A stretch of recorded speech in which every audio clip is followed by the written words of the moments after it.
Hey kids, you're watching again Guitar Quackery Live.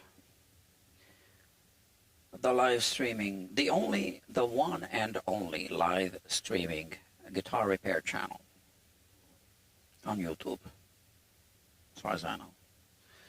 And I'm about to send a link, the third link of the day, to the same customer. Okay, boom.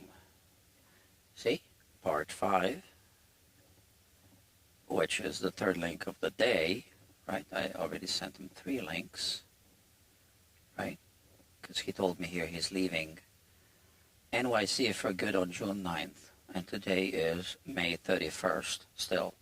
It's going to be June 1st in 8 minutes, in less than 8 minutes. But yeah, so I need to reglue this bridge, hopefully tonight, and thank you for joining Guitar Quackery Live. Alright. Let me see. This is off? Or is it? Okay. No, I think I turned it off. Yeah. I was wondering if the battery was dead.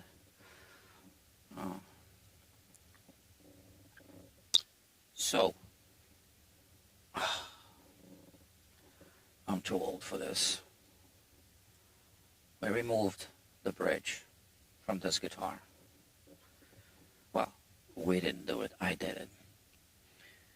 And here is the area that we need to prep. Okay? See? It works. Even if this is already a lens, I'm just adding a lens in the path of whatever. So, ooh, let me check here something. Okay, everything's good.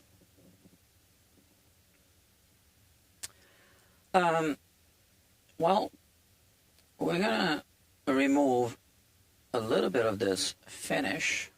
Now, let me raise the microscope. Maybe that's a good height. So I'm gonna remove some of the finish from the soundboard. I'll show you what I mean. So here we have some finish that we don't want to have. All right, so when I place the bridge where it needs to go, it's gonna cover up this area. So we want it to be glued down onto the soundboard because the glue won't really stick to the finish. And we also need to remove the old glue from the soundboard. So how are we going to do this? Let's place the guitar here. So this is the bridge. And it goes here. And I have 2 pins. So I simply put the pins here. One goes here, and the other one goes here. Tap, tap, tap. Let's check. You see, it's not moving. It's wiggling a little bit on the bass side, but not on the treble side. That's okay. All right. So that's actually a good situation. And now we'll take a blade, a very sharp blade, this one here. I just changed this blade yesterday or the day before, last time I used it. And I used it for something. And I was live streaming. So I'm going to check if this blade is sharp enough or if we need a fresh one. But I think it's sharp enough. So let's look at the tip of this blade and we'll soon find out.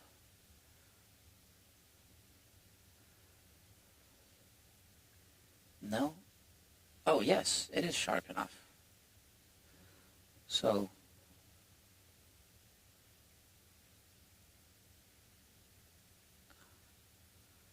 sometimes the tip breaks off, and I think it is slightly broken off. Look at that.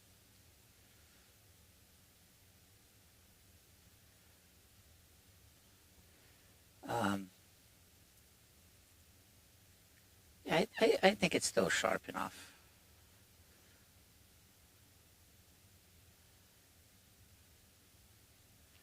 Okay, so I think it's probably sharp enough. Let's test it.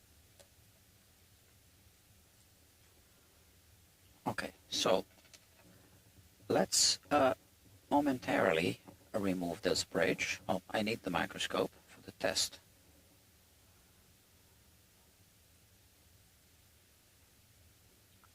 And we'll pick a spot on the soundboard. So I am going to remove this bridge. Well, I'm really happy that the holes going through the soundboard are still nice and tight, but we'll pick a spot on the soundboard and we'll make an incision into the finish just to see how it cuts. Okay, because I don't really want to change the blade if I don't have to. Where are we here? So here we go. So this is a part that we can sacrifice because we are going to be removing this part of the finish. Let's throw some more light here. Where are we? Okay, here we are.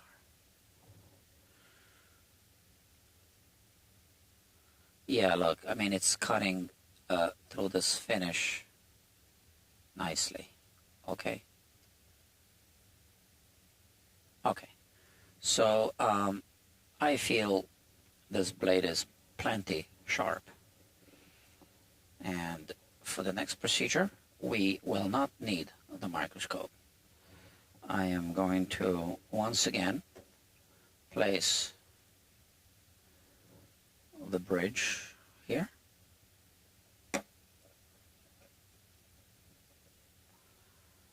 Okay.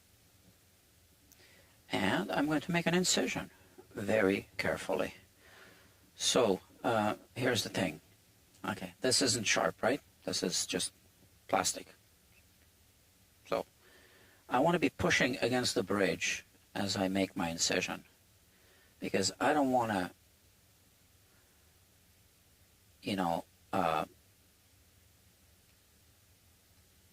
cut the finish outside of the bridge. And I also want to kind of be cutting into like this.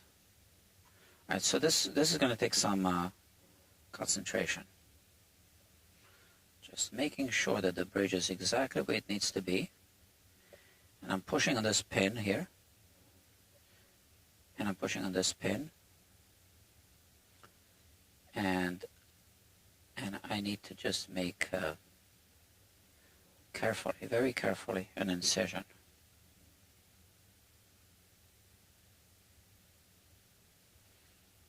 So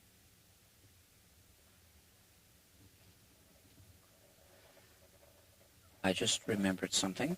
Oh, look, you see how nice and tight it is? That's really good, right? I actually need this to remove the pins. I just want to make sure that we don't have any leftover glue residue anywhere around the bridge. So I did clean this up, and I'm just double checking. This has got to be nice and smooth.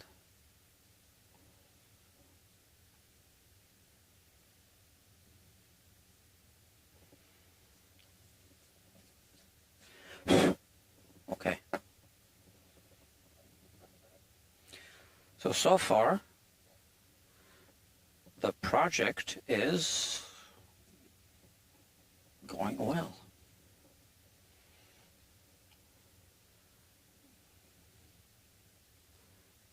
Okay.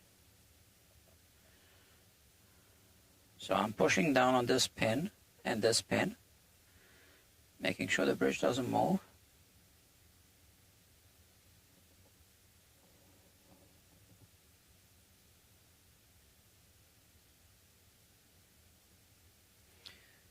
Now, I'm doing this very lightly. I just want to be able to see the scratch through the microscope.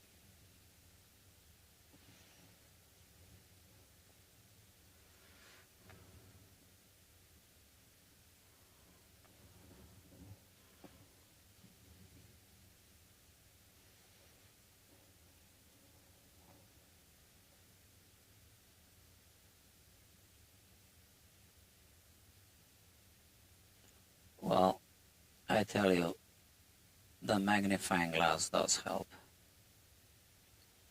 Okay, that's good. All right, now we have another straight line here.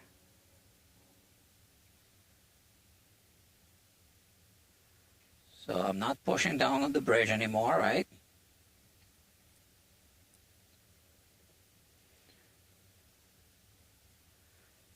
Now, I have to emphasize, I'm not even pushing down with the blade. This is just scratching the surface of the finish.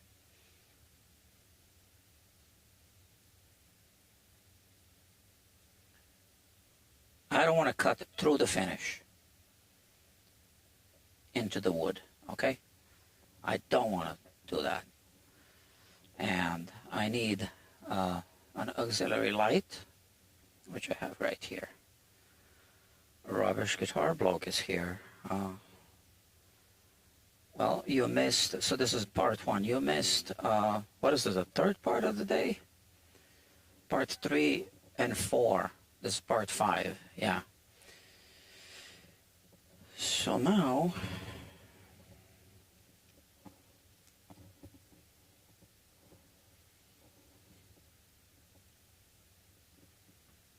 I want to illuminate this.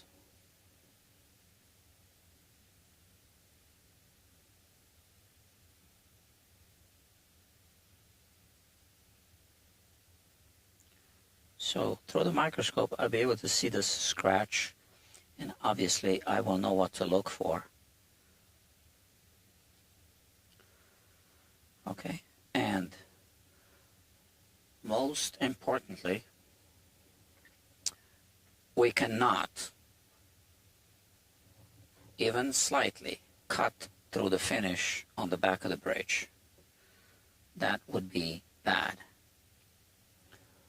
So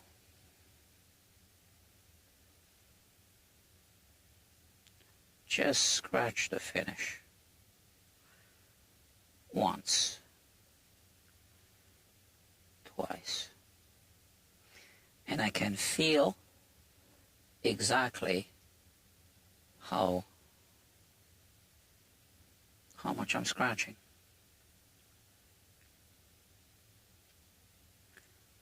Now, ideally, I want to cut through, I don't know, 80% of the depth of the finish, but not touch the wood grain.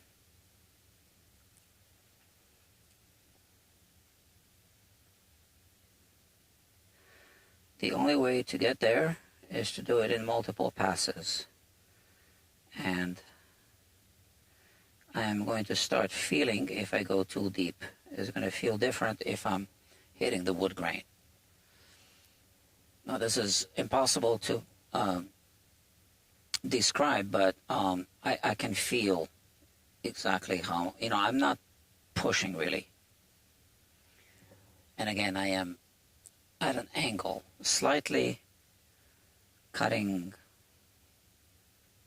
under the bridge.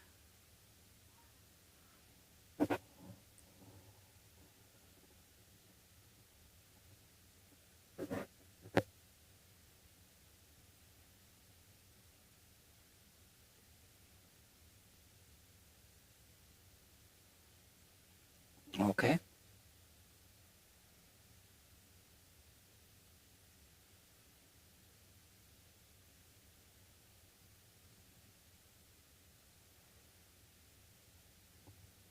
And also, we don't want to shave the bridge either.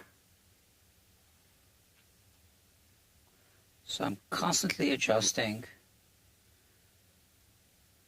the angle. Okay, I think we're good.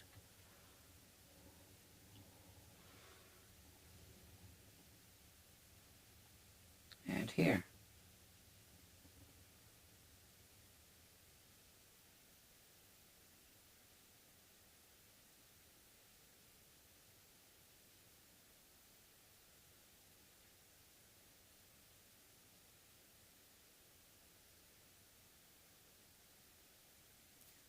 Now, here's the thing.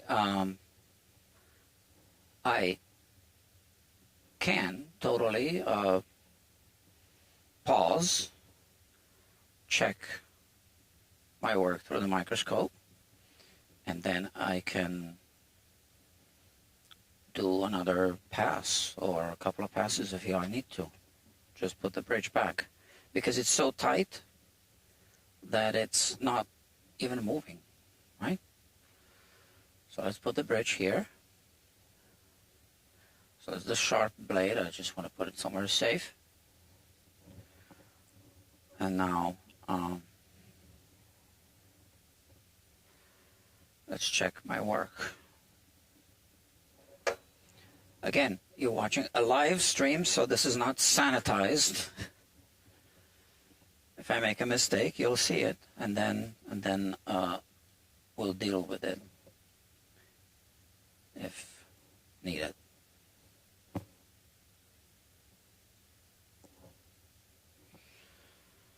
Okay. Focus.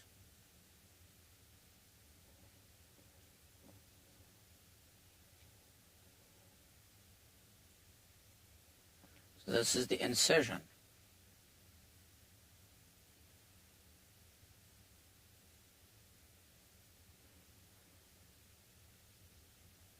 We can see it. And I tell you, I did not cut too deep. I know I didn't. Because if you cut too deep, you can feel as you're cutting across the wood fibers. But you see, we want to remove all this finish. Okay. Okay, these were my test cuts we're looking at.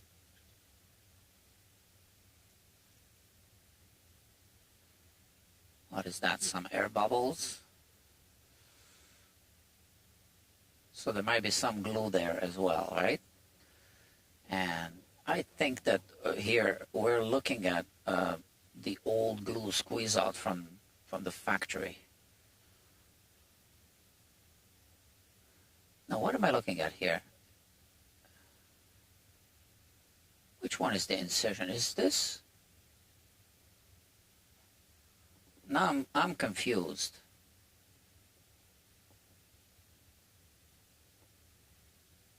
That's not the incision.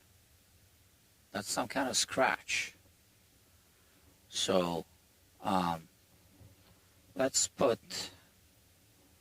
the bridge here. This way. Okay, and now let's look at this again. Yeah, so that was some kind of exterior scratch here where this is. So if I remove the bridge, the incision is clearly this deep line, right? And here we go.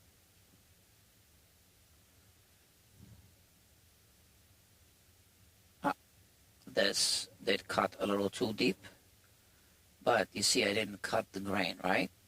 So this is going alongside the grain.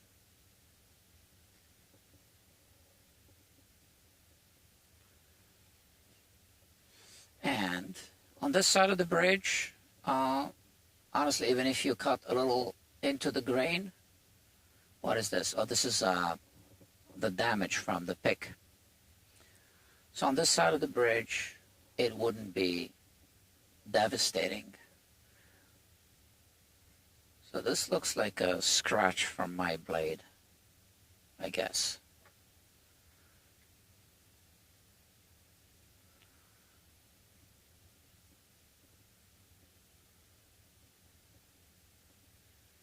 I don't know. I'm confused. Looks like, right? So,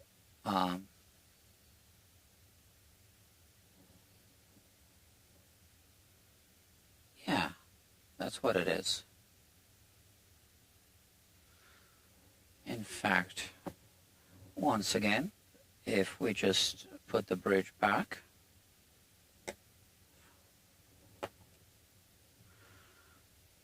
now we can look at this, refocus. In fact, we should zoom out, because this way we can focus on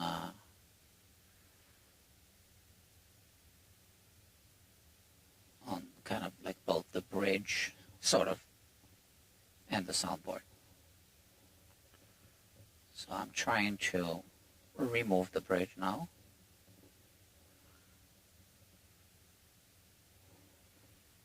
I am a little confused, so I need to tilt the guitar a little bit in this direction so that I can look under the bridge there. So I am going to put something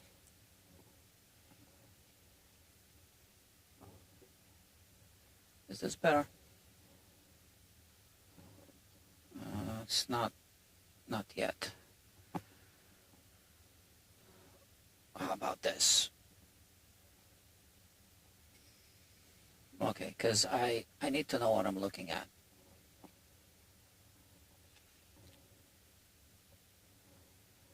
So, what are we looking at here?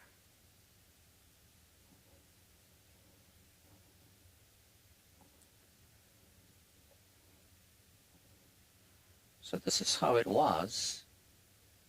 So now if I remove this,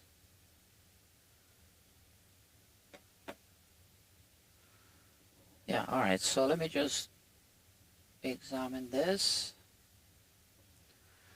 I did notice that the finish was like this even before I removed the bridge. So I guess this is just the damage that was caused over the years from the pull of the bridge. So we'll leave this side alone. Let's see what we have here.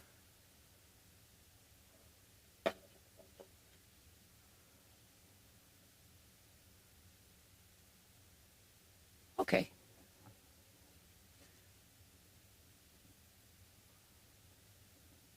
Here we have some finish, or maybe glue, I don't know. We'll need to peel this off.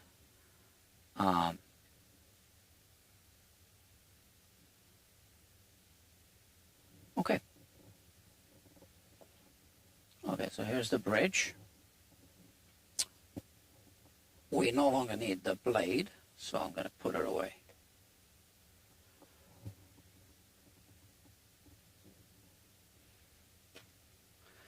I like to put sharp blades away as soon as I no longer need them.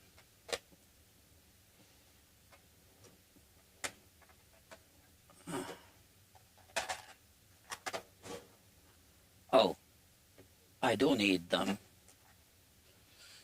I need the other one for scraping, this one.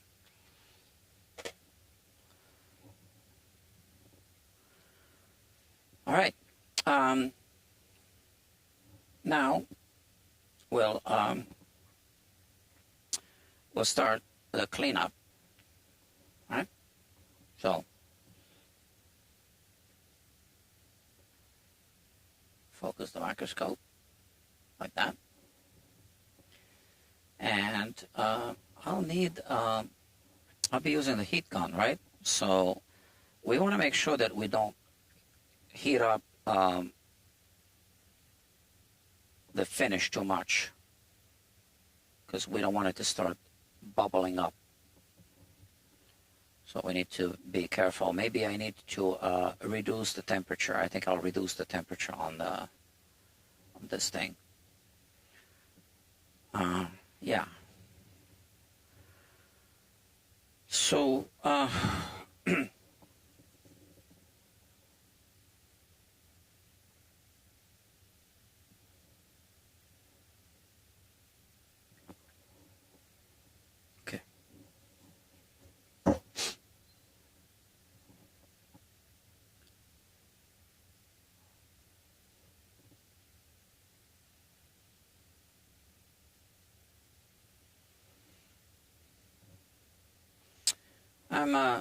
I have an idea.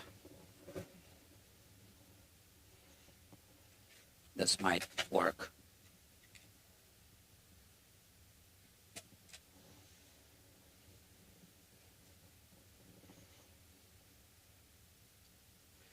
So I'll put maybe a pencil like this, and I'll just put some tape here, and this will blow the hot air up in this direction, away from the soundboard. How about that? I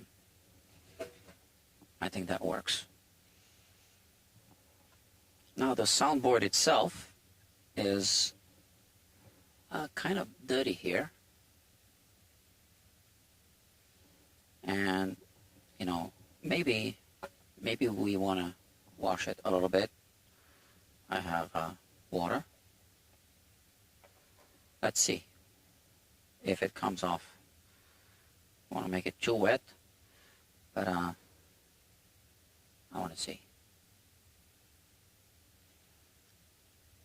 So I'm cleaning this area behind the bridge that's going to be exposed. Now I did see that this was dirty even before I was doing the bridge removal. This is old lacquer, it might have been damaged over the years.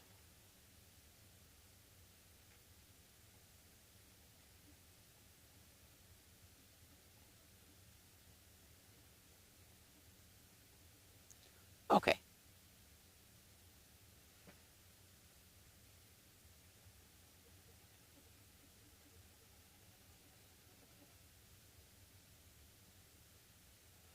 All right. So let's get busy. I am going to use the heat gun. Like I said, I'm going to lower the temperature. I don't know. I'll lower the temperature. So it's set to 417 degrees Fahrenheit. I'm going to lower this thing to 311. Just a guess.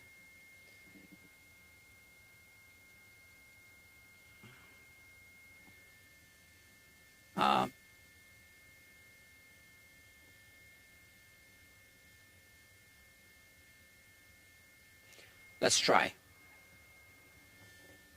Let's put it in manual focus here, so it doesn't keep refocusing when my hand comes in front. All right, so are we focused? Yeah. Now, I'll do this part first, right? So I'm blowing away from here, and like that, right? Like we said.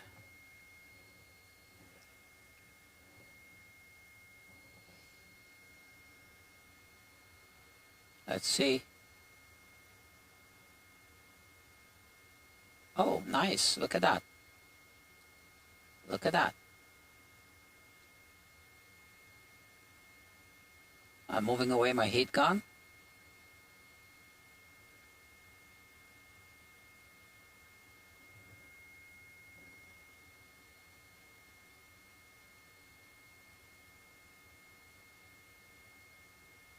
Okay.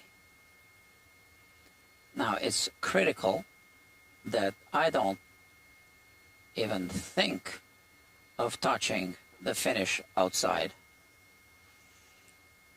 So that was the finish removal. Now the glue removal here. And we don't want to remove soundboard material if we can help it. Now here there was a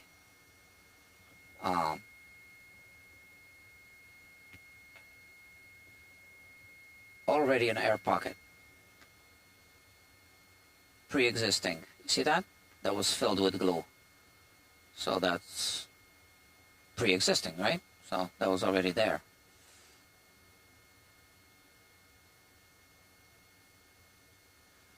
Okay, and you know, I feel that I can lower the heat more. Let's lower the heat to, how about 215 degrees Fahrenheit.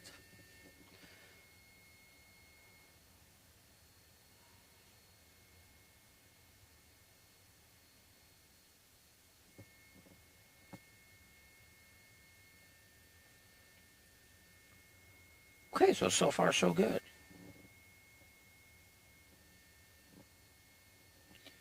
It's still cooling off.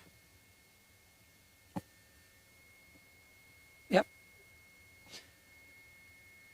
Let's see. See, I'm just guessing. I don't know what, you know, temperature it needs.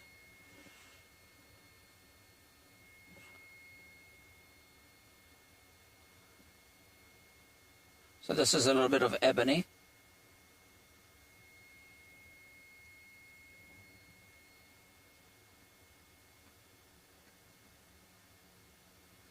So we don't want it to be, we want it to be hot enough to actually melt the glue. And now I feel that it isn't. Because if it's not hot enough, we're going to be tearing off wood fibers. So I feel that we need to increase the heat. So how about halfway there? 260 Fahrenheit. Okay, and while it's okay, I was going to show you how it's blinking. Well, this is at 260, and now let's see.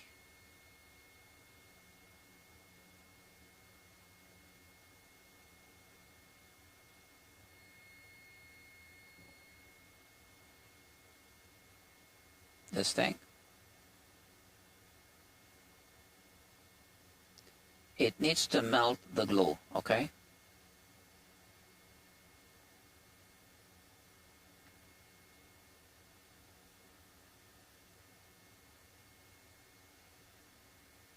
This was an air pocket, which is now filled with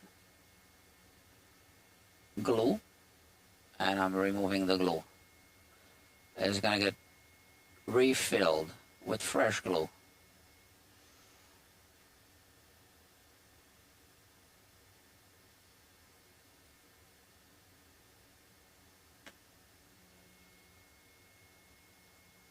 So these wood fibers are damaged, okay?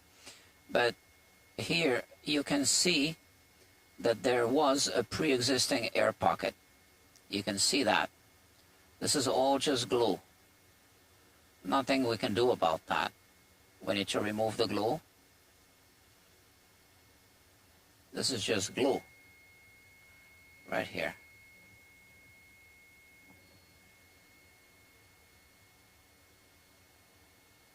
So this glue needs to come out.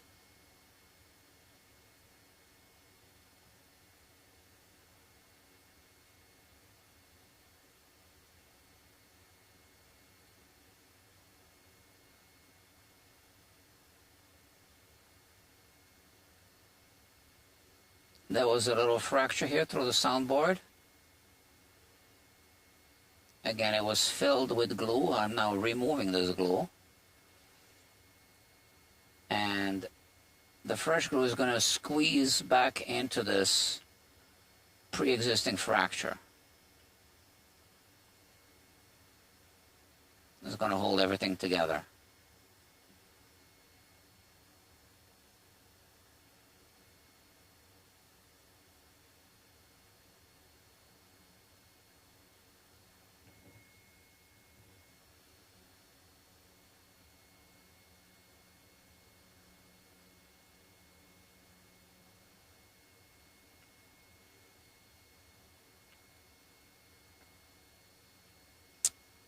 Yeah, so there were some gaps.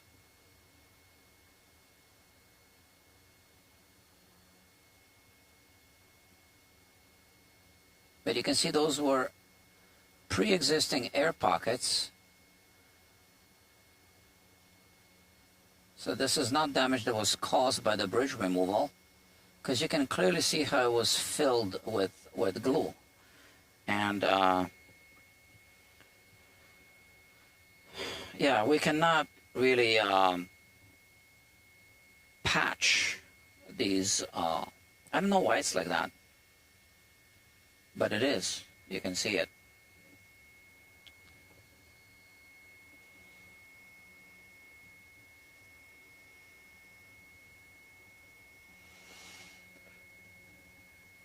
All right, that's quite a big blob of glue right there.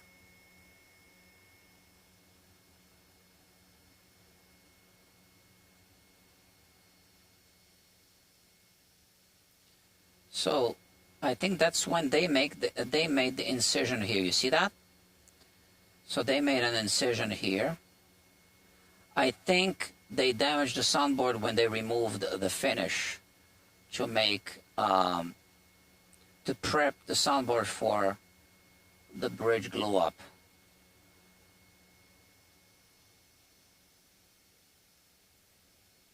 So I guess they didn't mask it off. They just sprayed the entire soundboard, and then they scraped off the finish to glue the bridge. And they made an incision here. You can see that. So we'll remove this glue. We'll look inside. I mean inside. We'll look at the surface.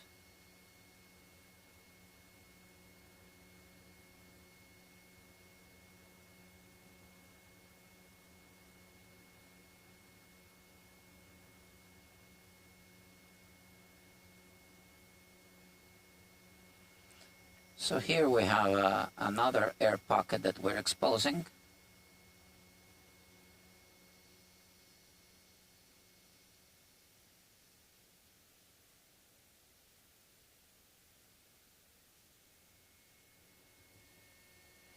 I think I need to raise the temperature a little bit.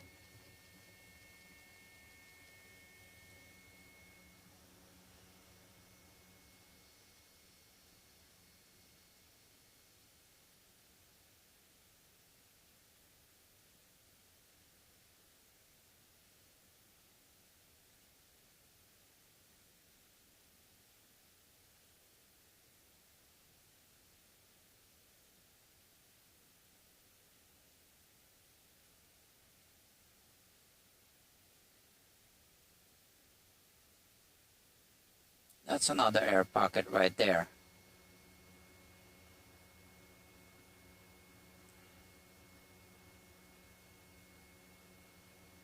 Pre-existing air pocket. Well, not really an air pocket.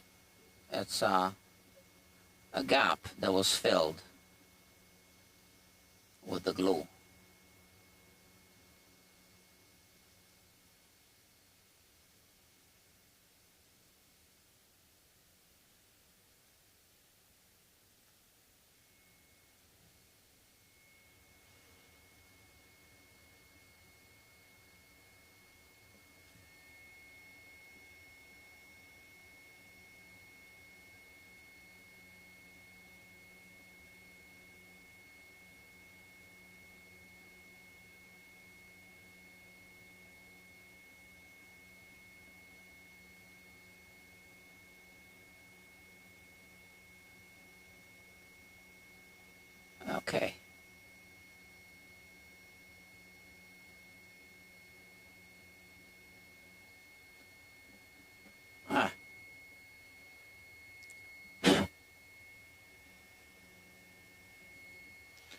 Okay, so now let's see what we can do about the finish.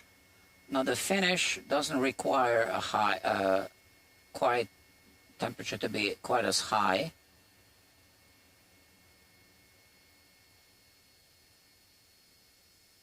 And the finish is coming off nicely. And you can see how important it was to make that incision around the bridge.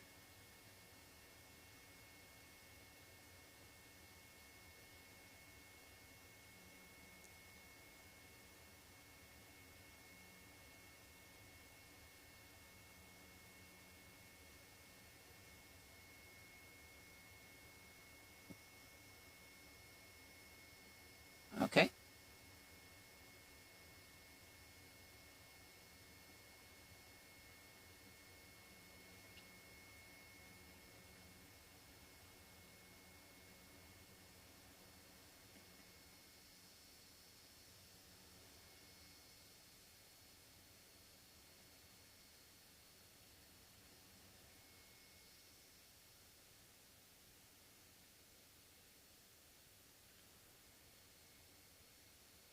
I can already tell you that it's going to take longer, and I knew that, to clean up the soundboard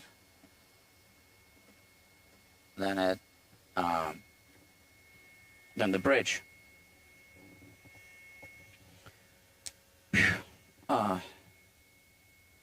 Almost feel I need a break.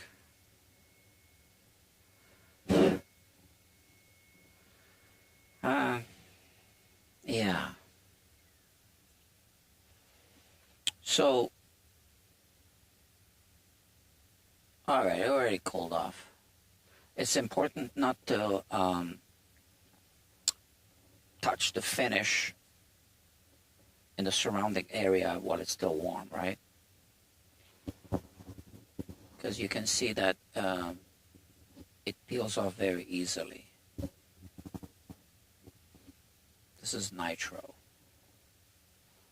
So, obviously, you can remove nitro with a heat gun quite easily.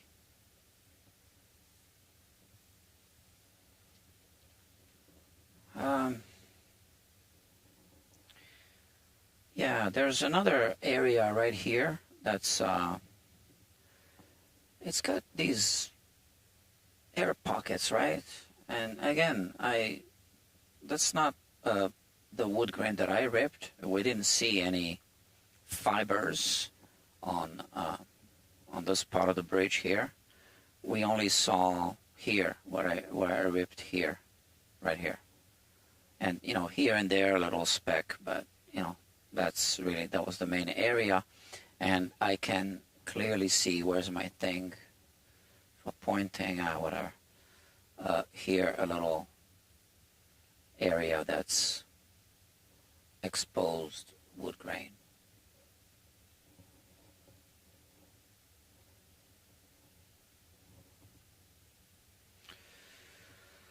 All right, so I guess we continue. This is the temperature.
Okay, so this was a big air pocket that was filled.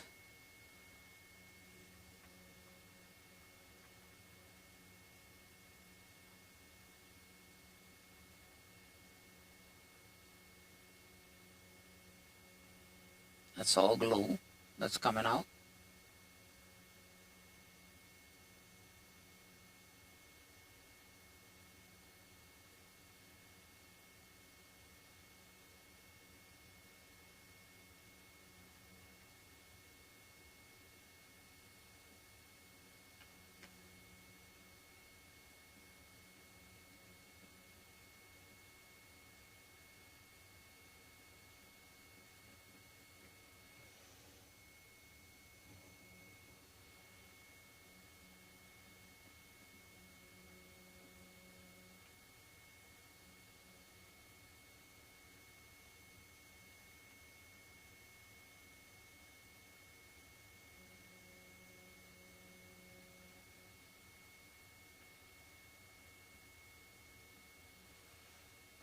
It almost feels like maybe I should increase the heat. Not sure.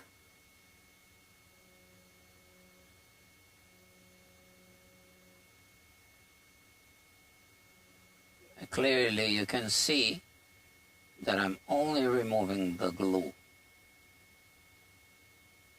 That was an air pocket as well here.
So this is also a bit tricky because this air is actually blowing into my hand here. It's almost burning my fingers.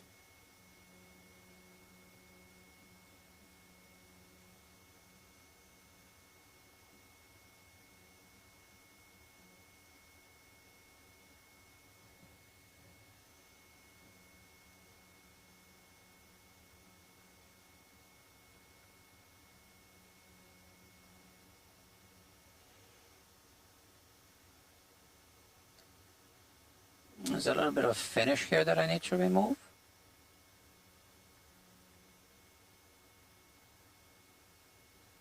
Comes off easily.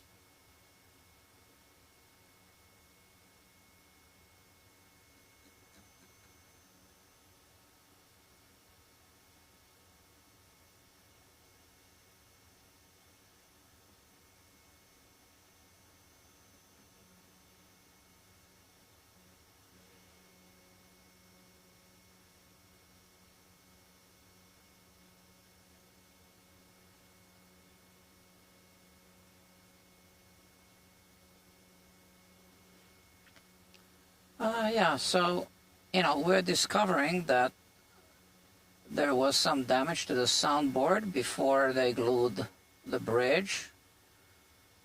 I guess that's a bit disappointing.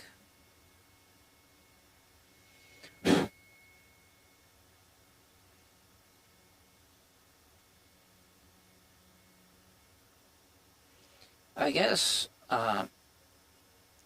they sprayed the entire soundboard with finish, with the lacquer, nitro, without masking off the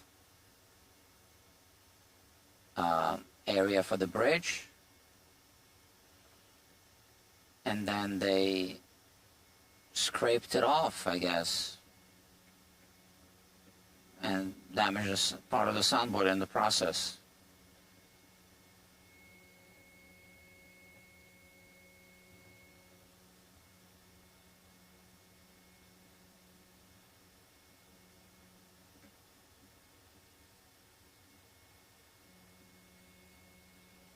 So here we're going to see a lot of glue as well, trapped between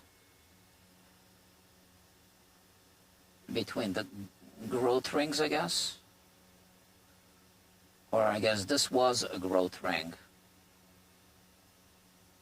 But it's clearly just a blob of glue now.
Yeah, I mean, I gotta be honest, I wish it wasn't like this, but it is.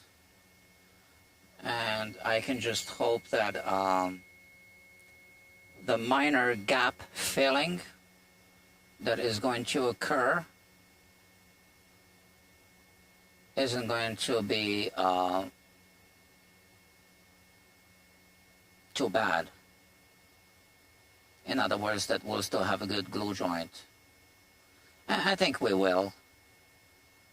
I mean, definitely tight bond, which is what I'm going to use, is a better gap filler than hide glue.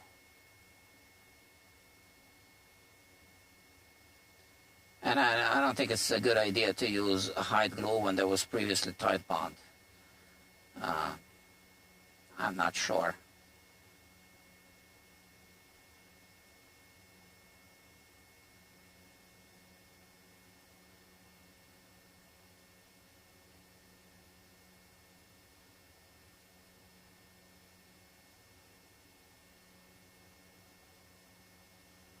So you can see this was some kind of fracture that was filled with glue.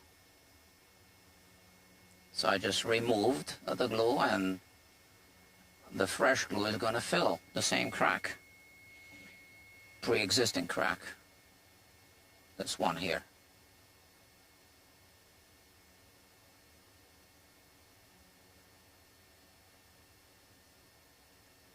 Yeah, look at that. There's just glue inside.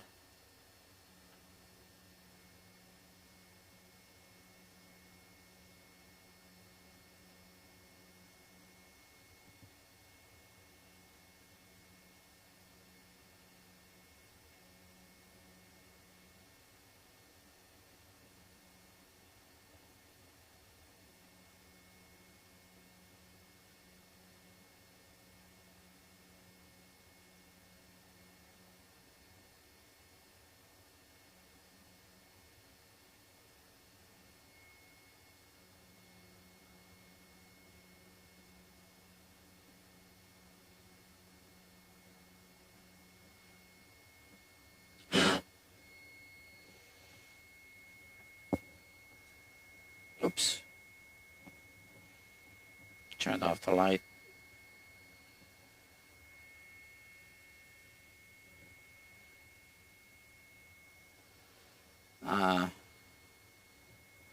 There is a little bit of finish here that I need to remove.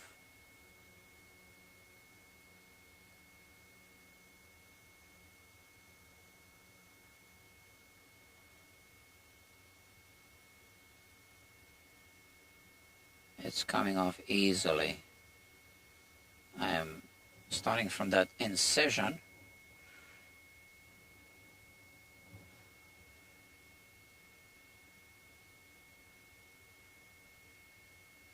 There you go.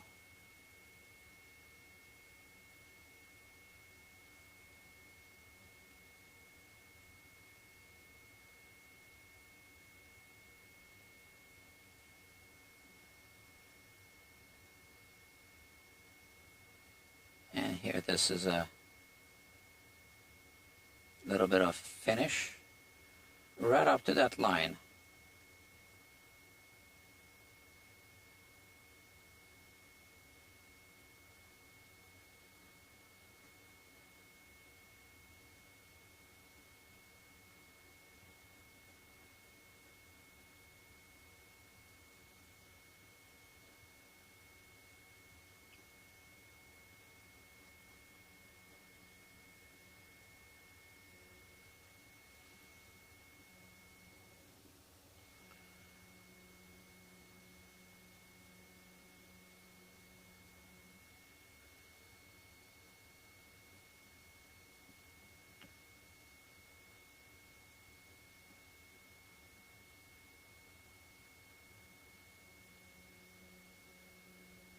Okay.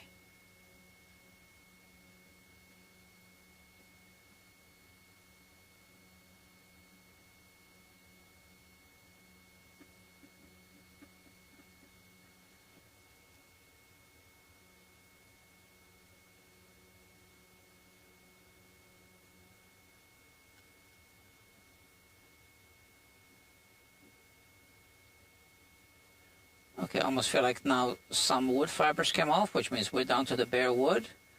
But this is definitely just a blob of glue here that's coming out. Okay. Removed. And there's two.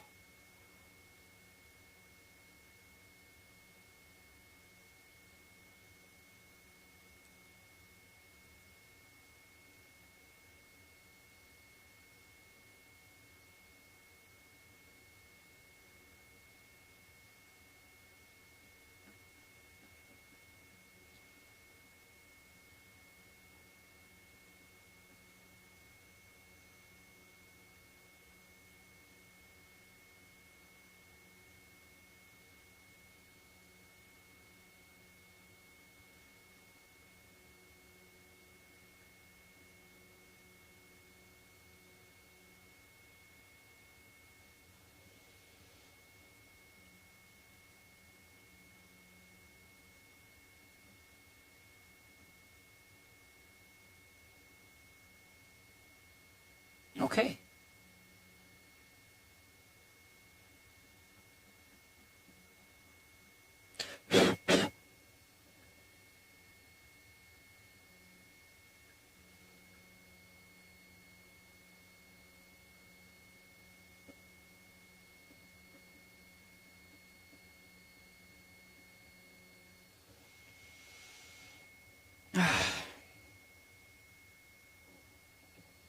Here we have this.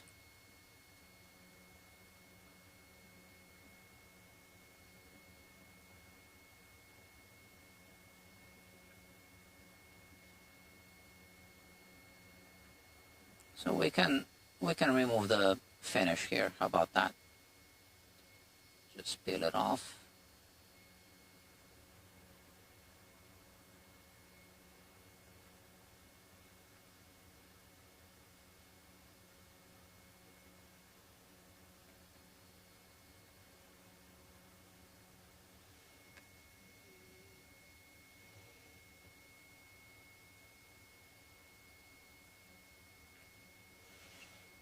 So this is why this incision that I was making before, you know, we want it to be deep enough, just not all the way through the finish. And definitely not cut into the wood.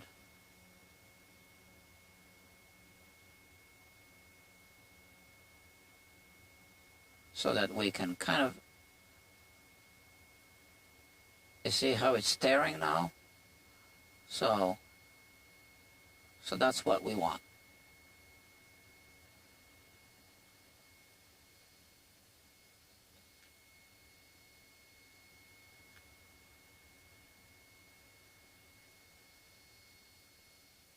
So if it's deep enough, it just tears off like this.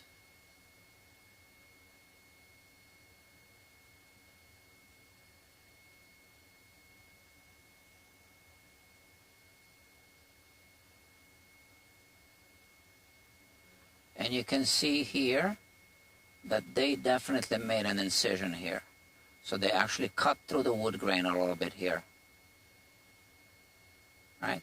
So that means, again, it confirms my theory that they sprayed the entire board and they chipped off the finish, not with the heat gun. This is why it's chipped off like this, you see?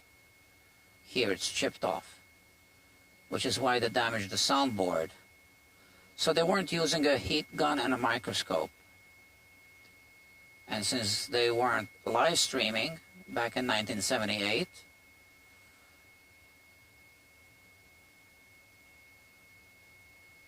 we can't watch a replay to see what they did.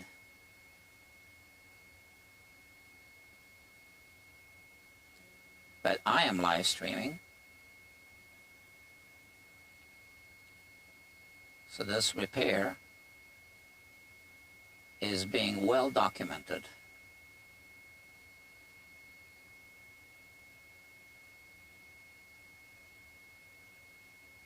There is no question as to what I did. You can just hit the play button. And speaking of hitting buttons, you can hit that like button. And you can hit that share button.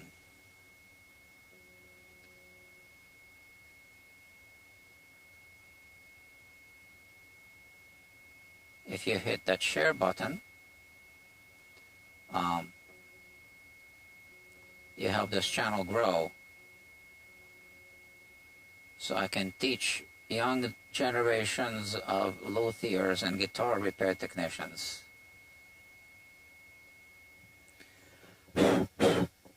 Yeah.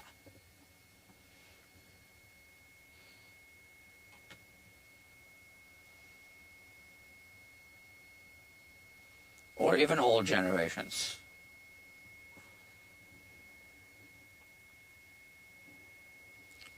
So I'm not pointing this towards the finish outside of the guitar, area of the bridge. I think the residual heat is plenty hot for the finish removal. Now the glue needs a higher temperature, but the finish, not so much.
And see, you see the glue here.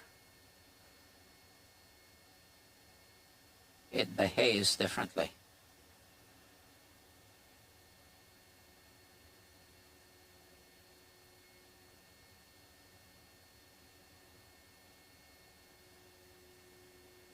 Again, it was filling a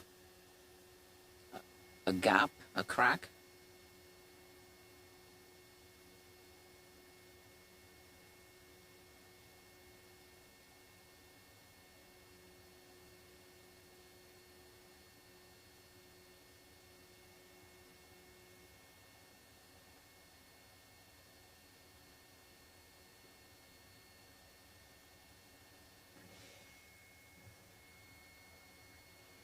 So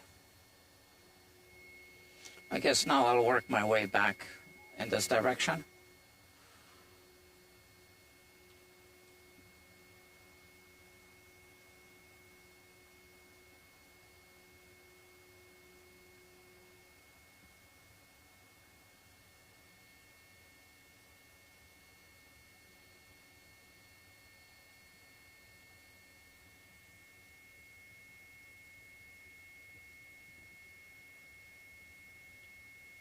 I'm pointing the heat gun in this direction because I want to point it away from the rest of the soundboard. But I just want to remove this glue from this crack.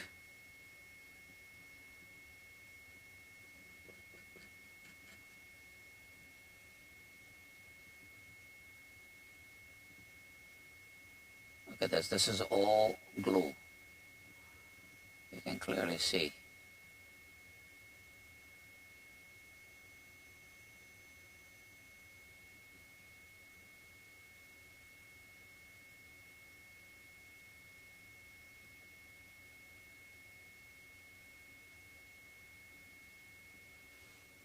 Okay.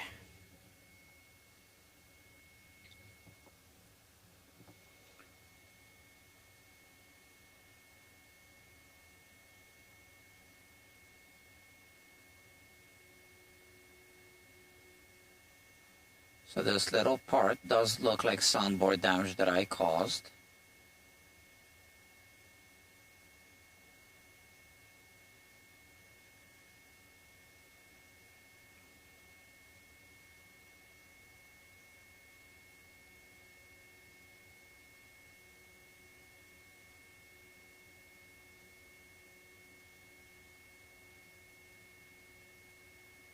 But this part is not. This is old.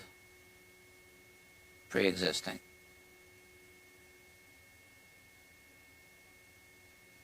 See how the glue is kind of melting and I'm pulling it out from this crack.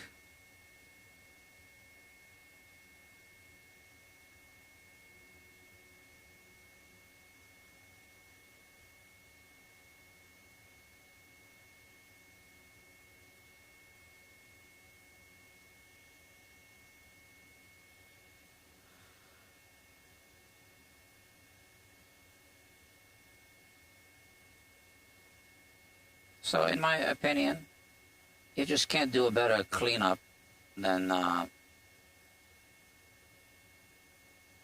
you know, what I'm doing with a microscope and the heat gun. I mean, yeah, here and there, some, like right here, some wood fibers come off because there was just damage. But for most part, I'm really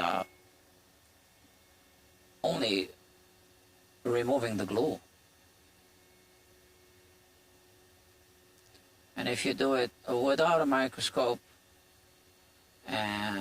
you're kind of doing it blindly. And if you don't use a heat gun, you will be removing a lot more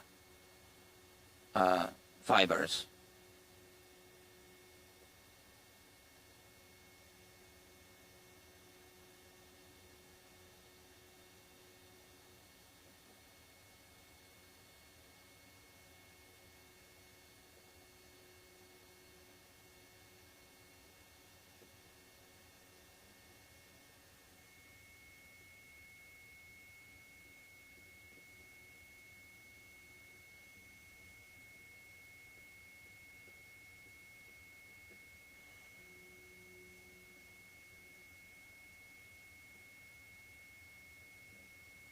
So here we have another spot where there's a bunch of old glue trapped inside here. And it all comes out. And you can see that it's glue because it gets soft. You know, wood doesn't get soft.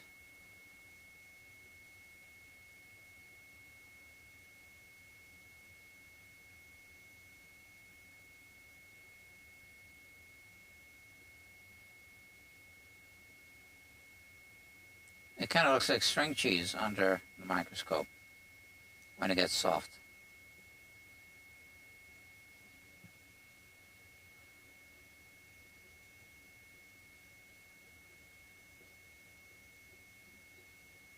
You see?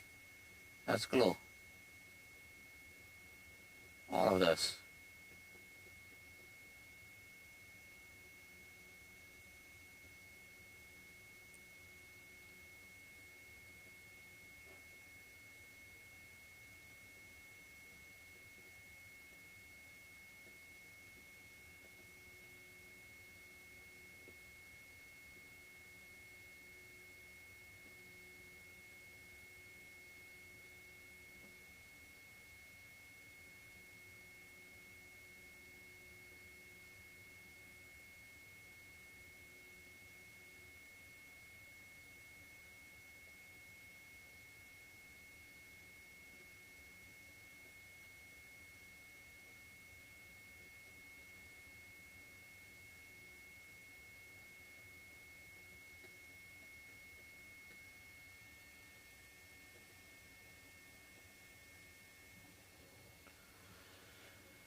All right.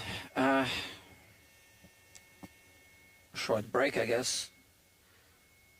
So we are 1 hour and almost 15 minutes into this live stream.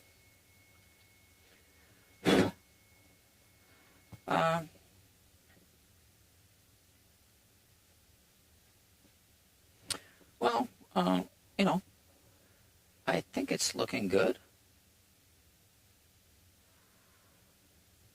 I think so. We still have a little bit of finish here in this section behind the bridge. This is all better already, right? And I really want to be re-gluing this bridge tonight.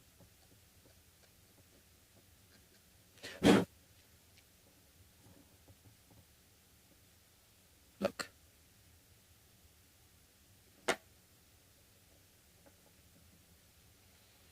Yeah, you don't see a gap at all, but this is critical because now the surface area is going to increase the,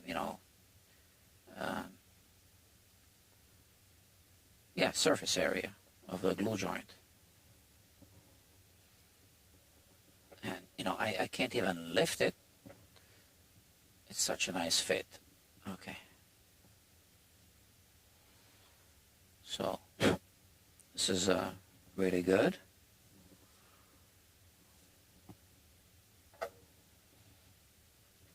Now, we don't want to remove this tape until we know that it's completely cold, which it is. I don't think we need it anymore. It's, cold. Should I remove it? I guess it doesn't hurt, so we leave it there for now.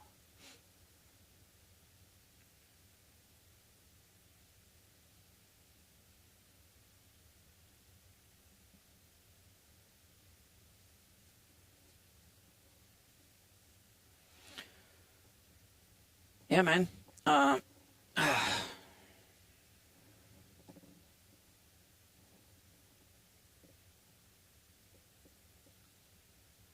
So they did damage the soundboard. I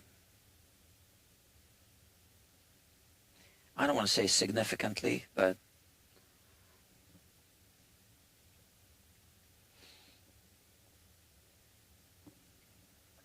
and I'm only speculating as to what happened.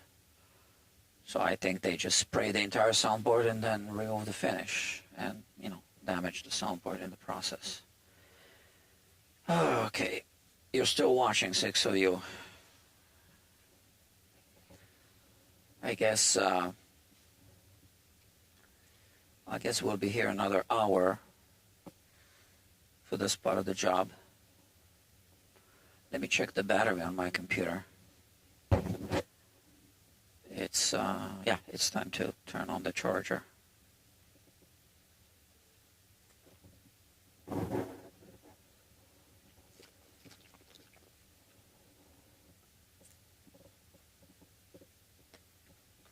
Sometimes I don't eat enough, but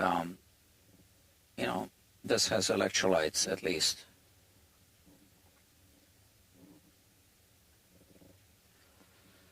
Another thing that will happen to this guitar is a level crown and polish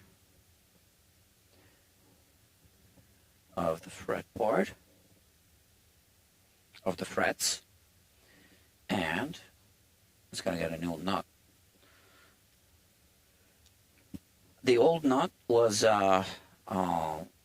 really bad, and the owner tried to kind of fix it, or not fix it, but just kind of shimmed the string slots with little pieces of from beer cans. He just cut up little pieces and shimmed maybe 3 or 4 of the strings, I can't remember.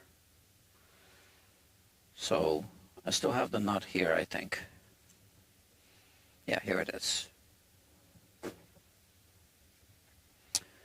So I will use it for,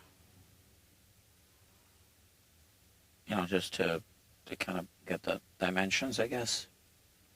I don't really need to use it to get the dimensions. I have the, nut shelf for this purpose. So, and this is the saddle. I'm not sure if it needs a new saddle. I don't think so, but here it is. So let me put, both of these here in the case. Okay. There's still a bunch of glue I can see here and there and everywhere. And I can see where I scraped it off completely and where there's still, a thin layer of glue. So I guess let's continue.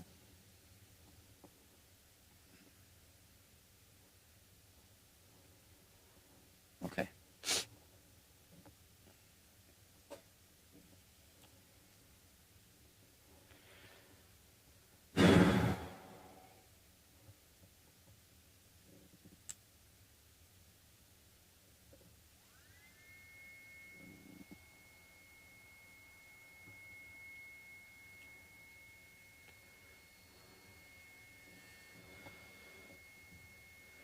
So I'll be working in, I'll finish this area here first, I guess. Or, this is all bad as well.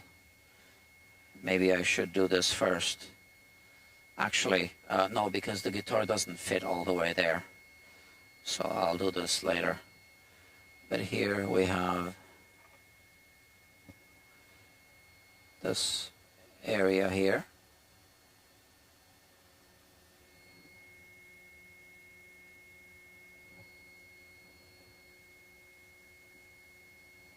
Heating up.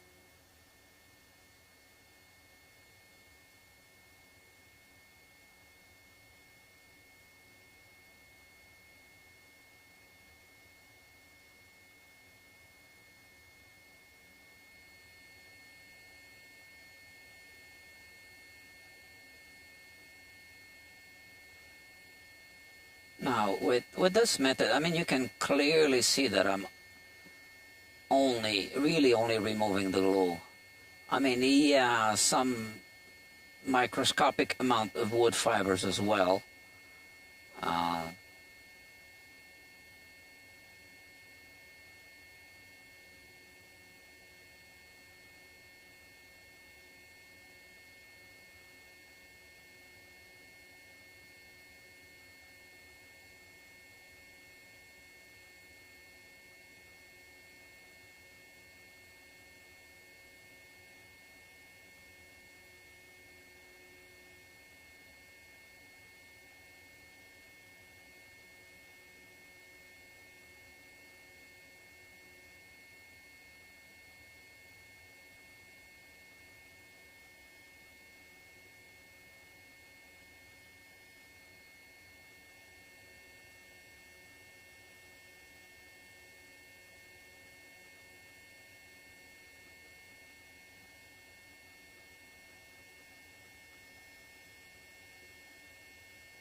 So the black spots are ebony from the bridge.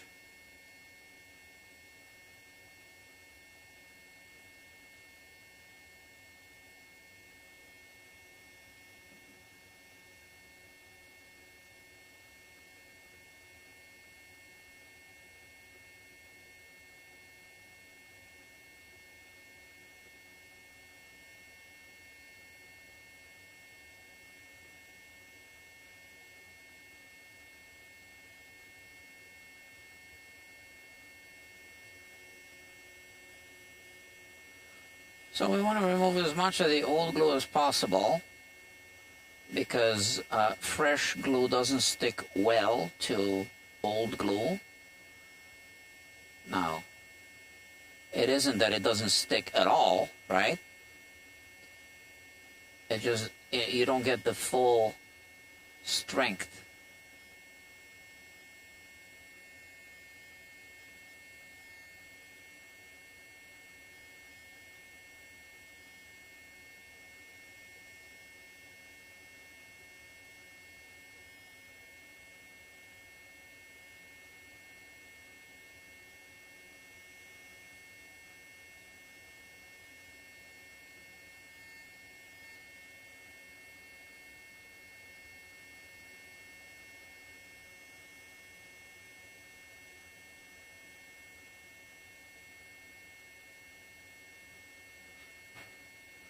And also when we remove the old glue from these cracks,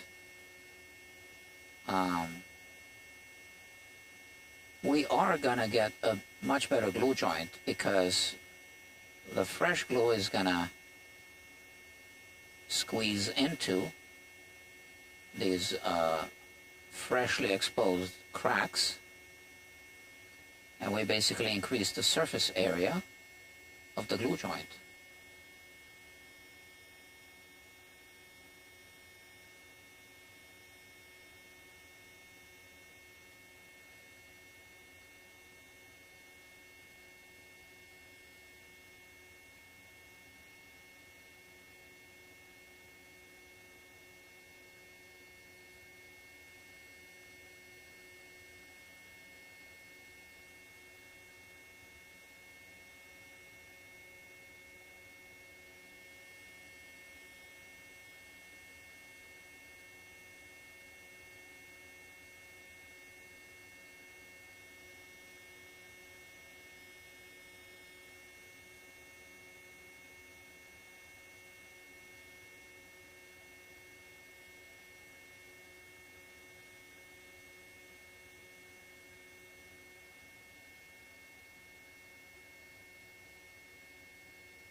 Okay.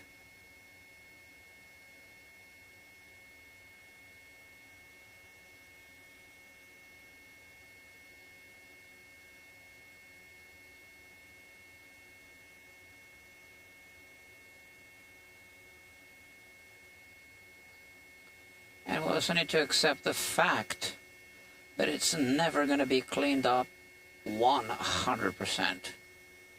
right? To remove literally 100% of the glue, we would need to sand it down. So, and we're not going to do that. Some people use a router to clean up the soundboard. It's quick, but more aggressive.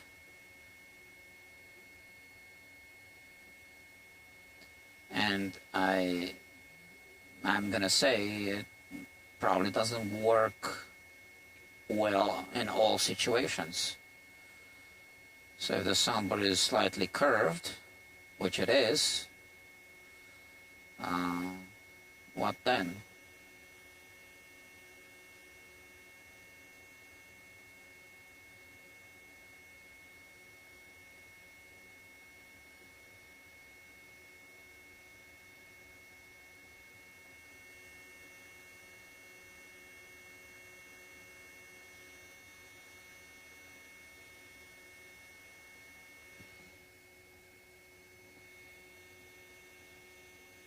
So now I'm kind of depositing the glue into the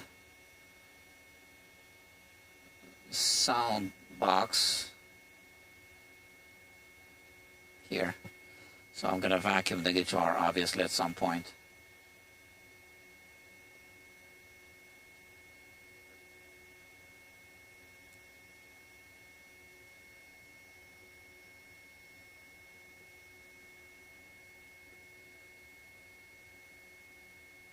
Here's glue. We can see how it's melting.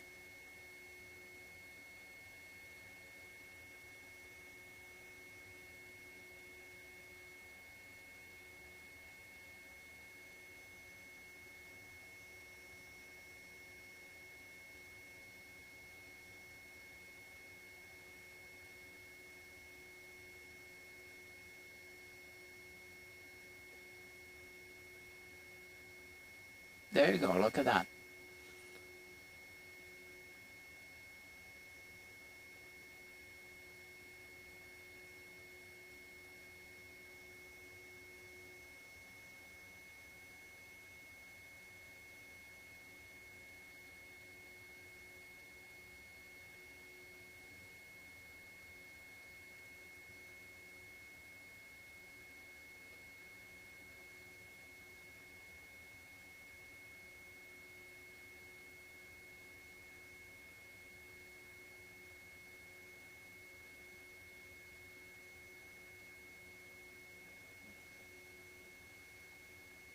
Somebody brought me a parts caster the other day.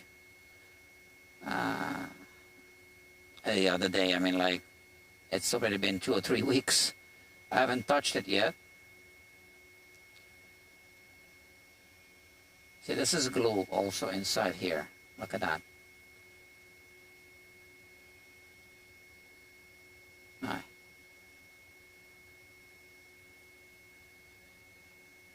Now I'm a little crazy on this removal here inside.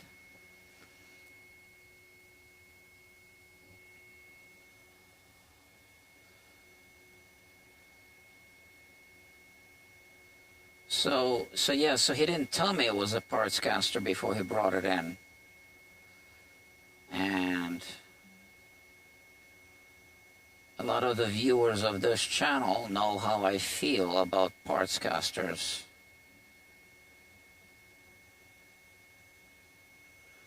But I have to admit, it doesn't look bad. It's one that's been in use for quite a few years. So I might just work on it as a standard guitar. I need to look at it closely before I make the decision. As I did say many times on this channel, parts casters are all going to be charged by the hour.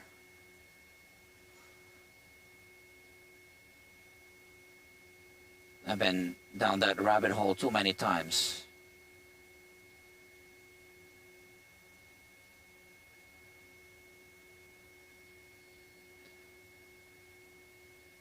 and today the wild guitar that a new customer brought in to the shop, he said that he only took it to another shop one time just for restringing. And I look at the nut, and it's been cut too low, especially on the B string. And I kind of don't think that was done by the maker of the guitar. So I say, well, how much they charge you for the restring? It says like $100. So $100 to change the strings? I said I've never heard of a $100 restring. So I said maybe they did a little more than just restring the guitar, like cut the nut or something. So here you can see this area was too much light, okay, is brighter than this area here. So I cleaned this up. There's still a little bit of glue here. We want to warm that up and clean it. That's here.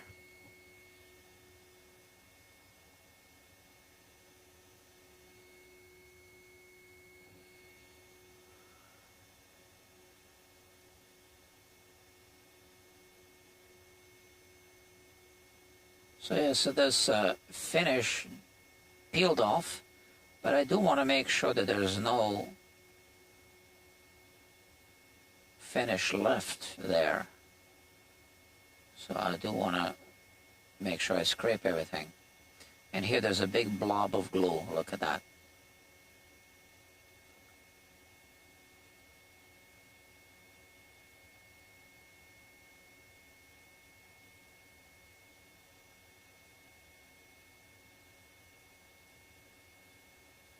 All of this.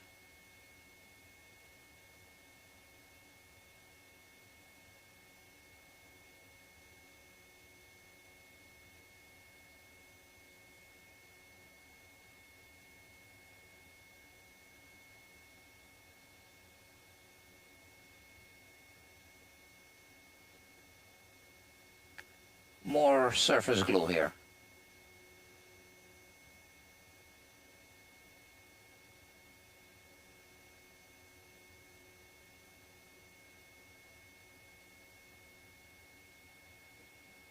Okay.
Still a long way to go.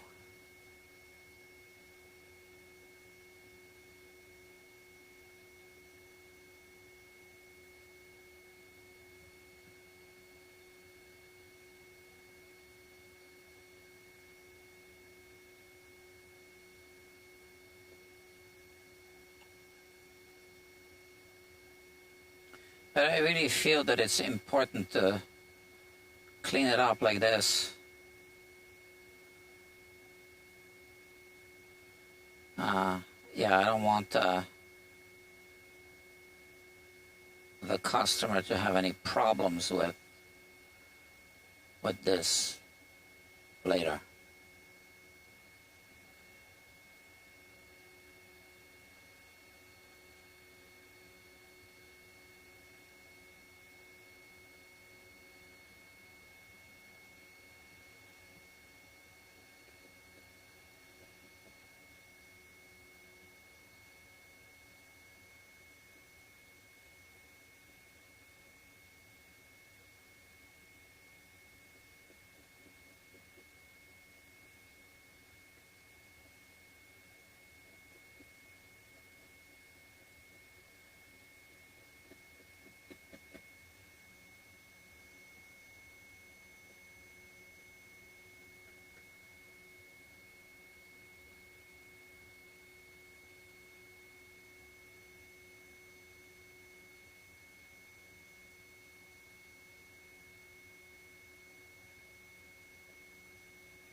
Okay. Are people still watching? Still. You guys are brave.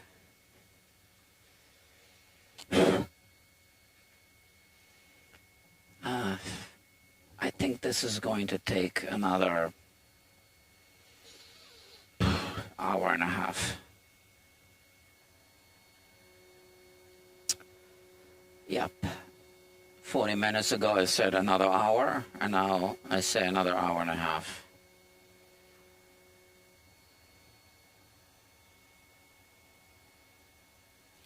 It's not really my favorite job to do.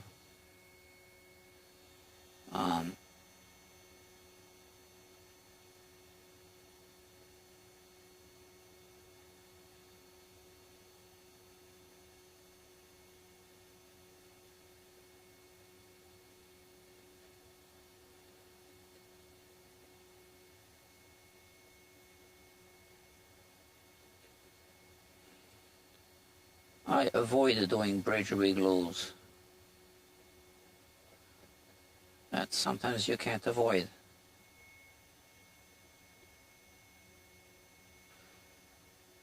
And I don't do a setup on a guitar if the bridge is lifting. That's not a proper job.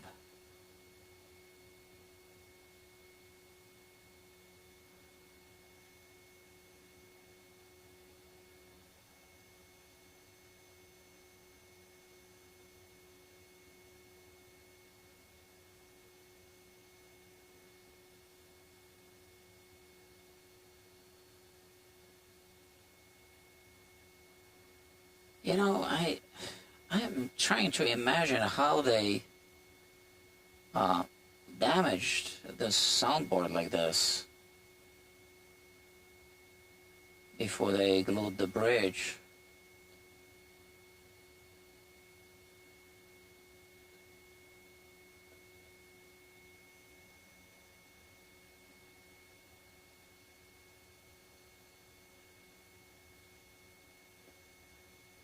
Because there's all these air pockets that I'm seeing here. And here there's like an air pocket, right? It's like, what happened here? Why is there a whole little channel? This also, see, it's filled with glue. You see how it's melting?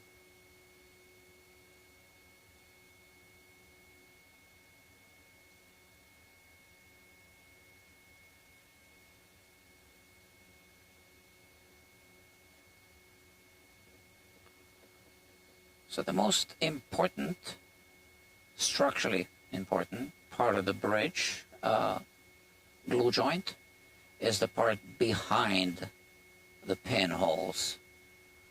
It's like from the edge to the pinholes. Look, there's something shiny here. Well, I'll get there eventually.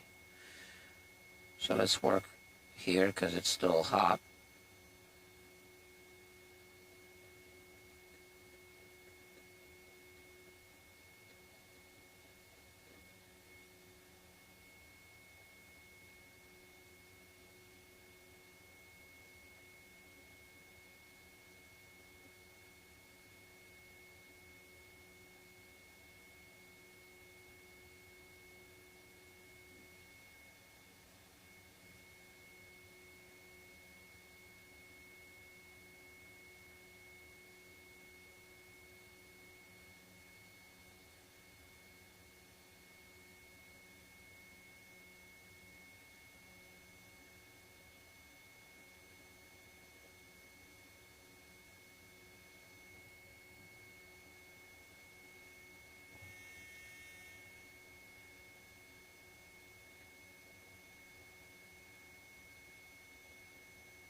And the area immediately next to the back of the bridge, obviously, is very important.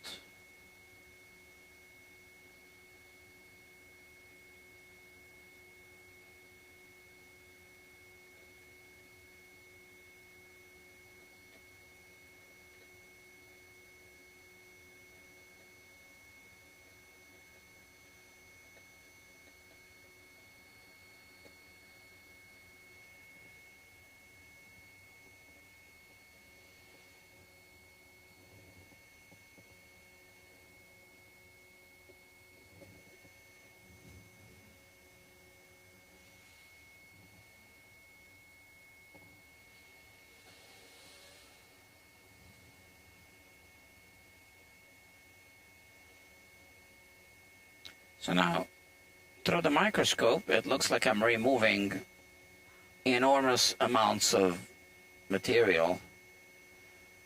But now I'm just looking at it like this for change. It looks like nothing. I mean, I can see that it's changing the color of the surface. and it's brightening the color.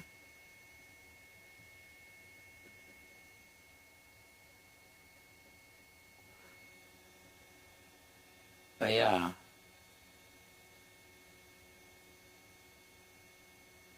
it's like this, it looks like almost nothing, and then through the microscope I can see this little bubble, like blob, whatever.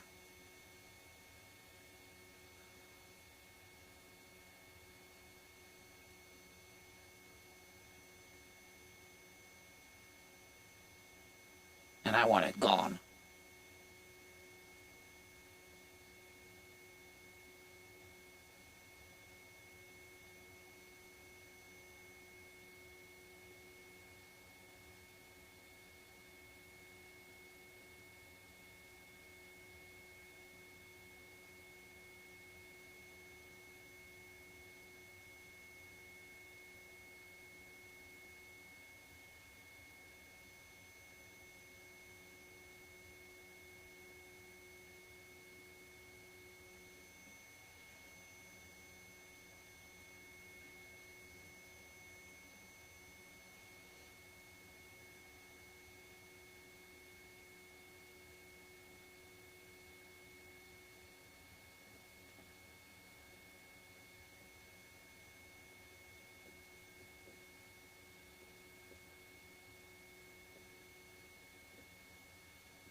I don't know what to talk about anymore.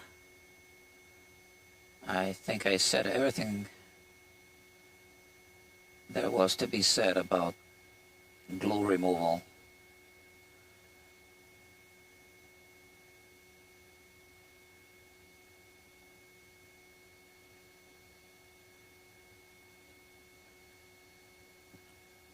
I've been watching some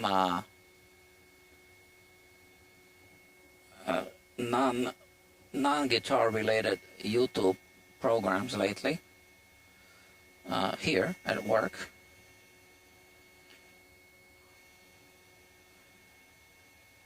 While I wasn't streaming, which is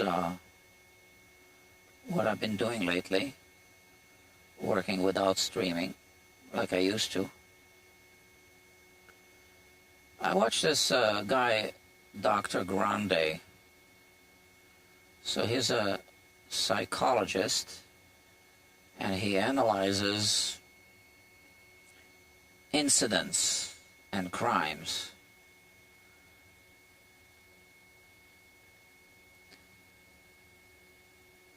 So he says he's not diagnosing anyone, just analyzing and speculating. He says speculating what might be happening in a situation like that. And then he explains what happens. And then analyzes the people involved without, he says, without diagnosing. So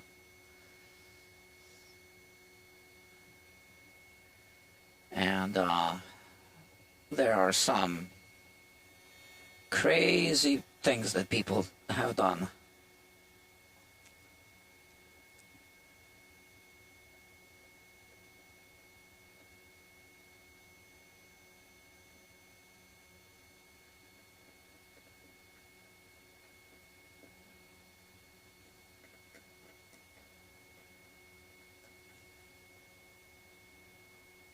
Check him out, Dr. Grande.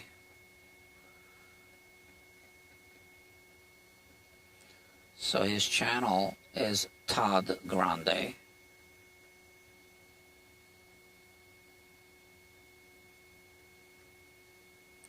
I don't necessarily agree with everything he says, but he's got a good program. I guess we can never fully agree with everything that other people say.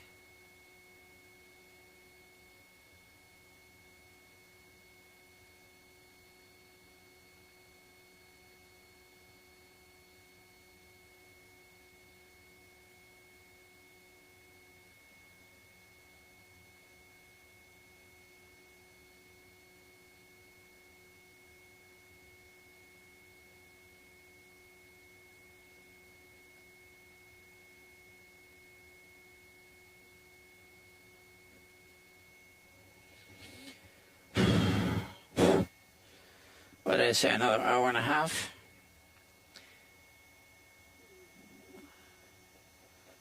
Okay, another hour and 20 minutes, I guess.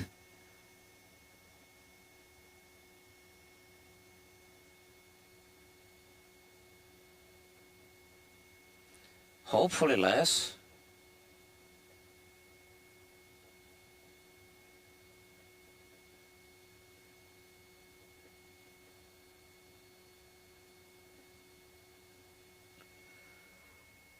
Yeah, you know, I feel that I should increase the heat a little bit for the glue, but, you know, I'm close to the finish, so I don't know.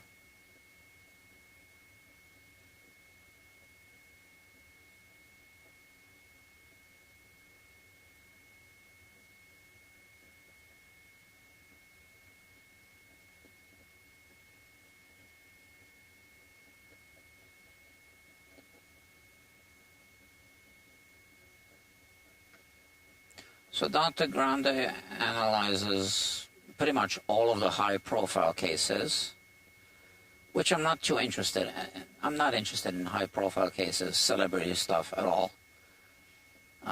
So I usually skip those. Just kind of regular people.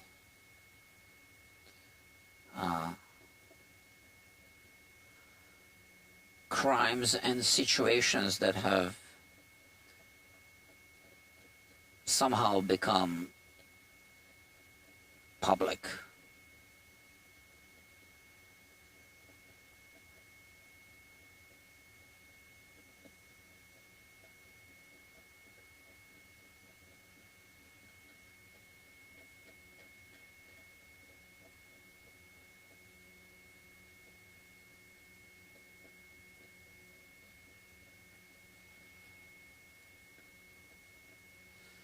And he's got a lot of sponsors.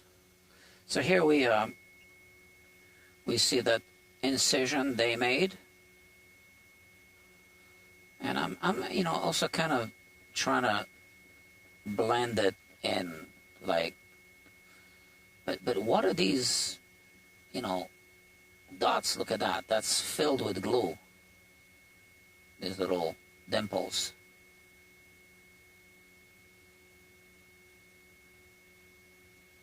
What were they doing?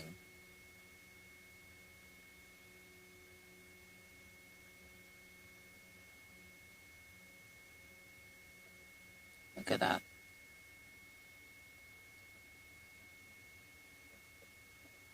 And here there's another one.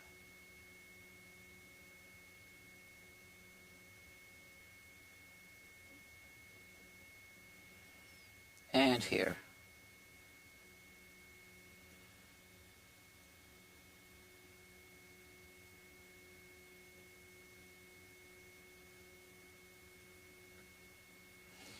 So I've been thinking about approaching sponsors for the main channel. I only got 6,000 subscribers, so that's a really small channel. Oh yeah, I was talking about, I hired a consultant in January. She turned out to be a total flake. So I had to ask for my money back. First, she didn't want a refund, but then I filed a dispute, and my credit card company said that she didn't fight it, that, you know, when they contacted her, that she just said, okay.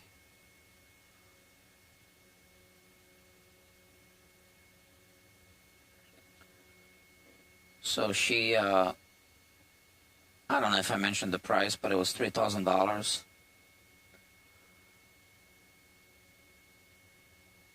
for a year of services. And then I find myself on this public forum where she's really not participating a lot. You know, I'm on the pro level, and she said that she would take only 20 pro level members so that she could give personal attention to each and every one of them, us. And I didn't get that. And neither did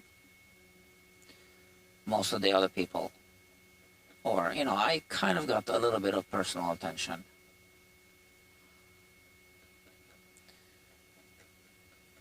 And then after 2 months, she posts a message. Oh, you know, I'll be away for a month on a cruise ship, so I won't be reachable. And I will, but don't worry, I will, you know, extend everyone's membership for a month, for a full month. And I'm thinking, well, I didn't sign up for 13 months with a break after 2 months. And, you know, if there was an unexpected break after 2 months, how many more breaks, unexpected ones, are going to happen for the remainder of the now 10 months, right?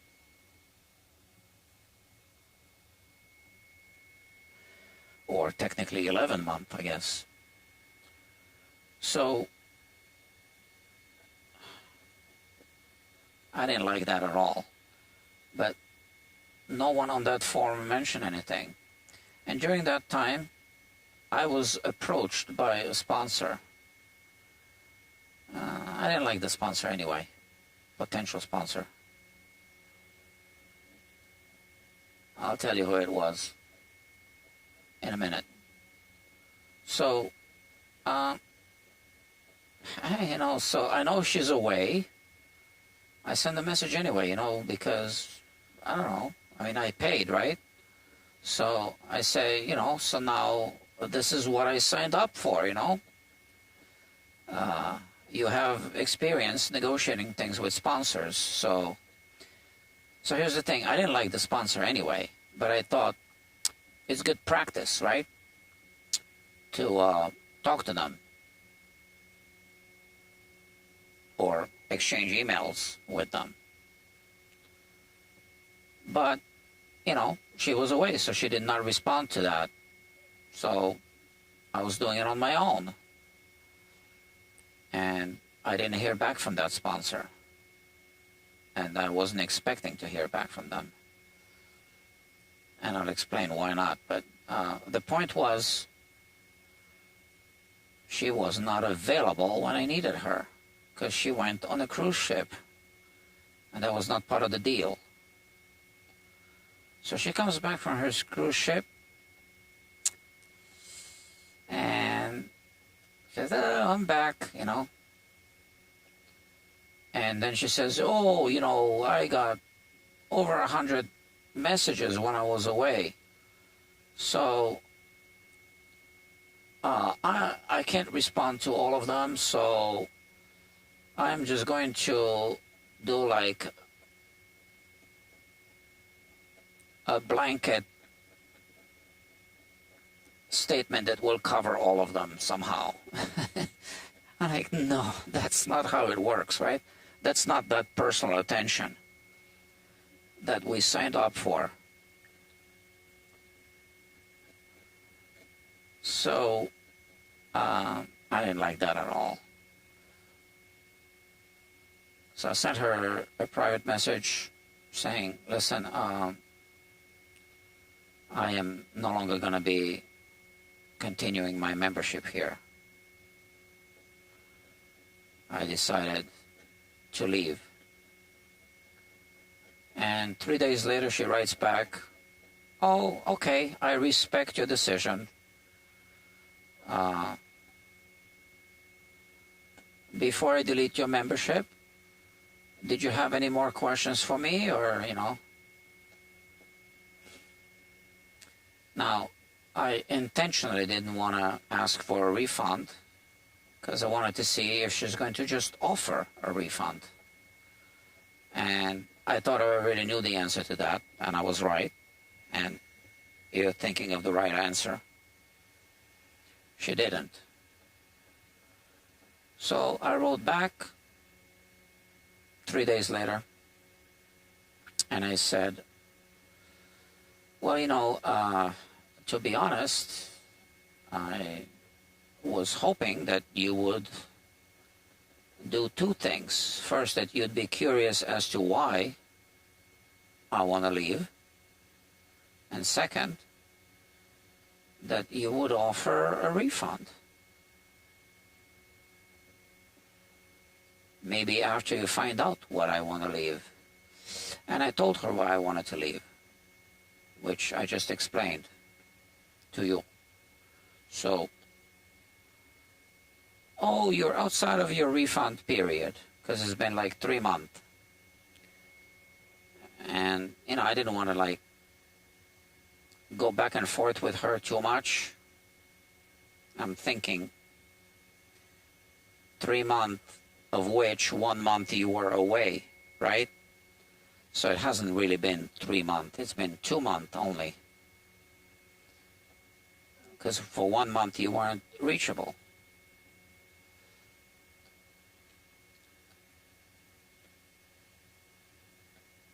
So I didn't want to even write back to her. I just called my credit card company. I explained. I took some screenshots from her promotional materials saying how she would give personal attention, for the pro level membership. So 20 people signed up for $3,000. So she collected $60,000.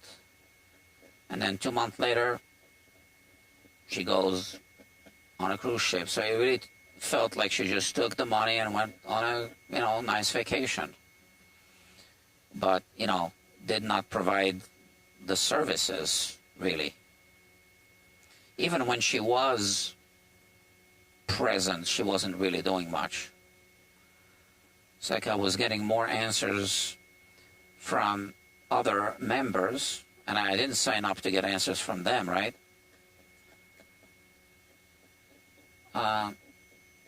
So yeah, it really felt like it's just like a young influencer that, is a little bit detached from a reality of how things work in the world of professional services.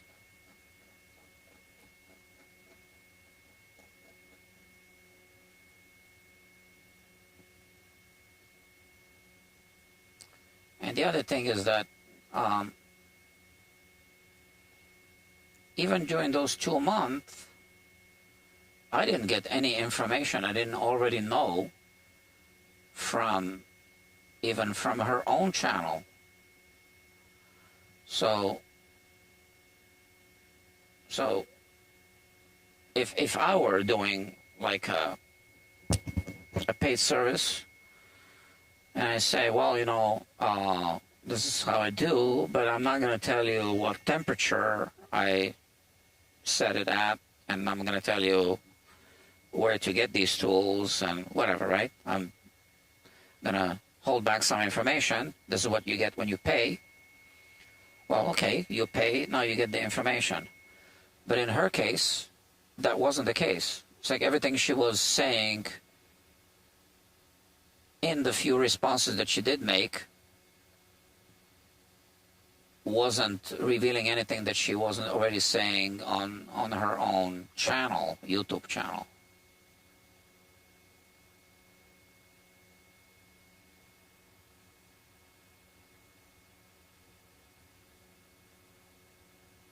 So what's the point of paying for services for information that I already have from her own channel? Yeah. Now, I don't want to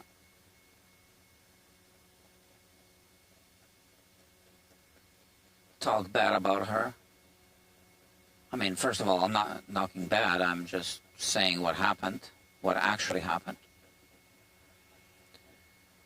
But I don't want it to get personal in any way, right? This is my video is published on YouTube, right? Going to be, or is being as we speak, as I speak. So I'm not going to mention her name.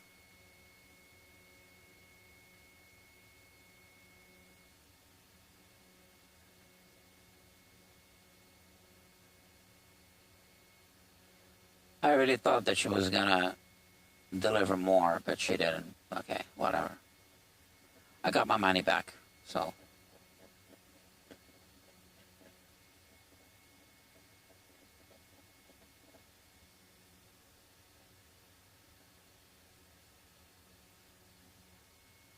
Like I said, I didn't even get a one single piece of information I didn't already know. So no trade secrets, nothing. So now, like I said, during her absence, a sponsor reached out to me saying, hey, we make these products for guitars. They would fit your channel. We'd love to send you the products so you can review them. And I didn't really know the company. Well, or I should say, I didn't know that I knew them. I did know of them, but, you know, it's like there's so many names. You know, if it's not like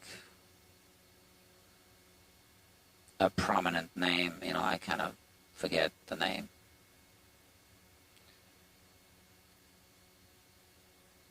So I check out their page, and for most part, everything is a copy of other people's products by other companies. And I don't like that.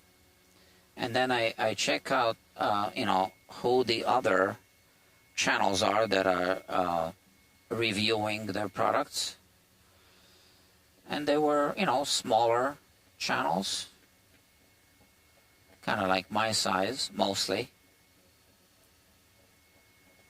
But not the same quality of content that I post on my channel. And they were kind of like, oh, you know, I was so surprised that somebody reached out to me for, you know, product review, and, you know, I'm so excited. And it's like, yeah, it's not a product review, really. So anyway, like I said, I wanted to practice, you know, kind of like the talk with the sponsors or potential sponsors. So, you know, I did write back to them.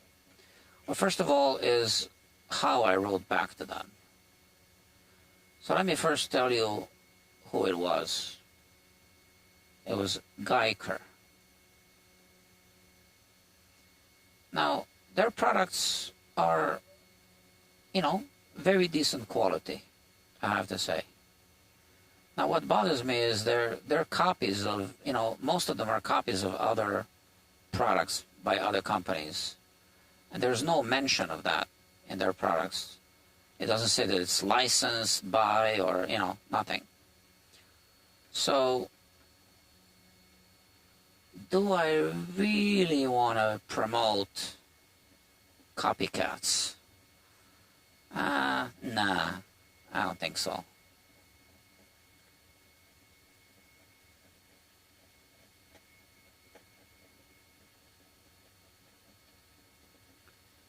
I just realized I made a mistake. Damn, it's too late now. Let me show you. So this is the part of the soundboard that ripped, this little part. And this exact match was on the bridge. And I scraped it off. I removed it. So I should have scraped off everything around it like I usually do, and I should have left this part. Yeah, that was a mistake. It's too late now. So I wrote back to them, and first I wrote, okay, so what's your proposal? I mean, I kind of say, you reached out to me, right? What's the deal? And they were kind of like, what do you propose? What ideas do you have? Like, I didn't reach out to you. So there was already like a, I already knew that they wanted me to do this for free. Like, you send me a product and now I'm reviewing it because I get to keep the product. A product that I don't even need, right? Because now I feel like I owe you. That's not how it works. So I wrote back to that, and I say, yeah, here's my price list. So for an exclusive episode, this much. And honestly, I can't remember how much I told them it would cost. But it was, expensive. I used to work in advertising, and I know how much people pay, or used to pay.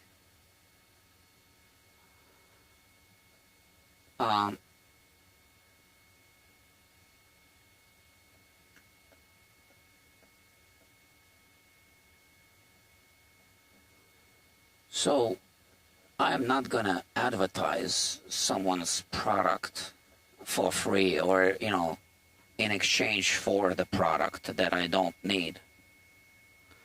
So this is just,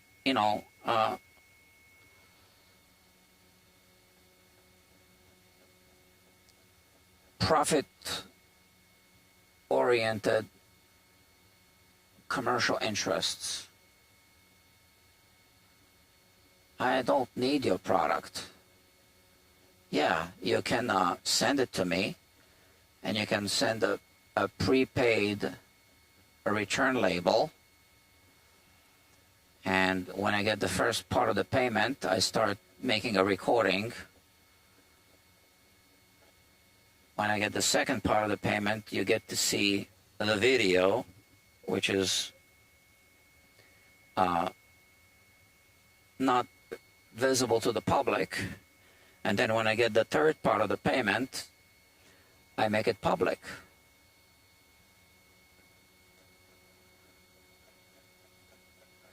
So that's what I told them. Nicely. I was being very professional. But I already knew that they're not going to go for it. In fact, they didn't even write back after that. So they wanted this to be like a freebie.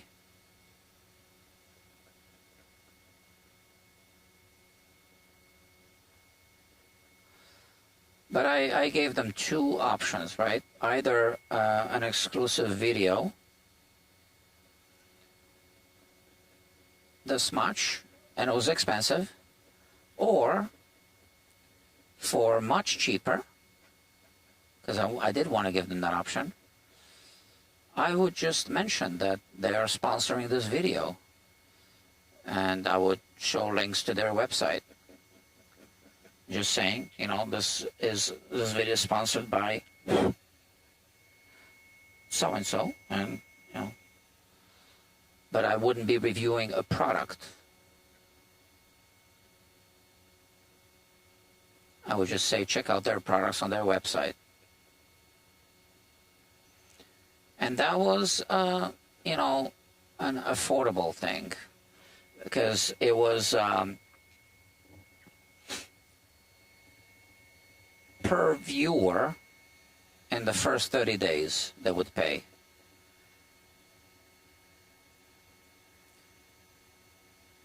I think I said 50 cents per viewer. I think that's what I said. So they didn't even want that, I guess. So they just told me that, you know, they don't really mean business. And of course, I didn't expect them to even, you know, to accept this. I did expect them to respond, actually, but they didn't even respond, which was really unprofessional.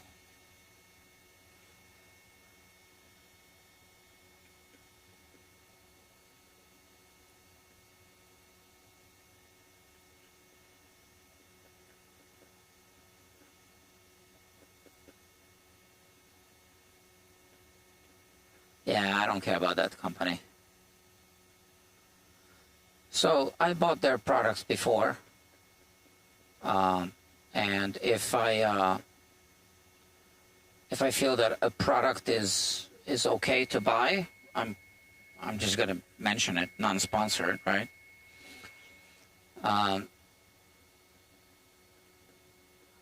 But they weren't serious about the, you know, sponsorship deal.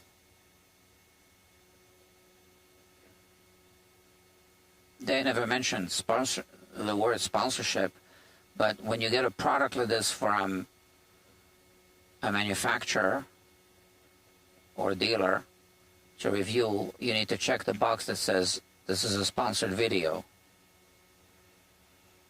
So it is a sponsorship deal, even if they don't call it that.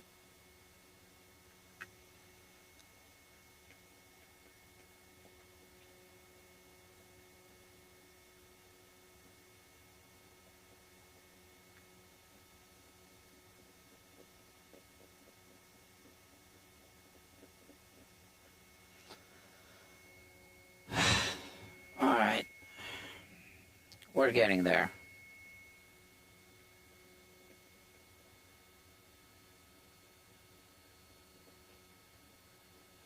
I wonder how much electricity I'm burning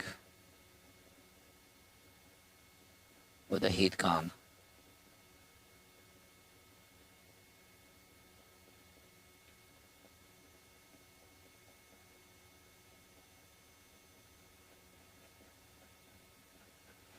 Alright, so now I don't have a consultant, and I don't have a sponsor either. I kind of have a sponsor. The Dario sponsored a couple of giveaways. They gave me some strings. In fact, the latest video that I published on the main website, technically is sponsored by the Dario, because I reached out to them and I said, hey, because I actually kind of know someone there. I kind of know him. And I reached out to that person and I said, hey, you know, I want to do this guitar giveaways.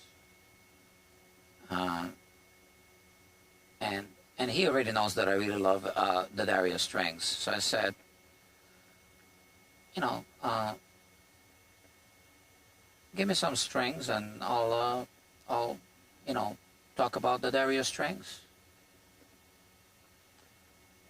And I just asked for 4 packs of strings. So he sent me 5 packs, because they come in a 5-pack. Like, the strings arrived literally next day.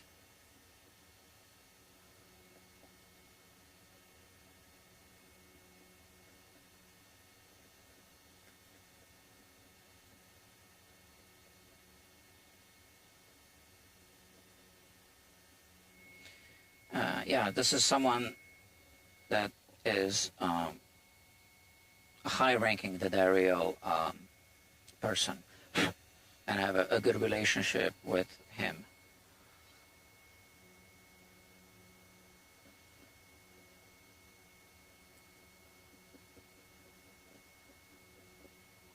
Oh, in fact, that reminds me, I need to send him an email that I finally published one of those videos just today. Yeah, so I'm going to send him a video, I guess, on Monday. I mean, a link to the video on Monday so I can watch. And if you haven't seen the video yet, it's on the main channel. It's the treasure hunt guitar giveaway.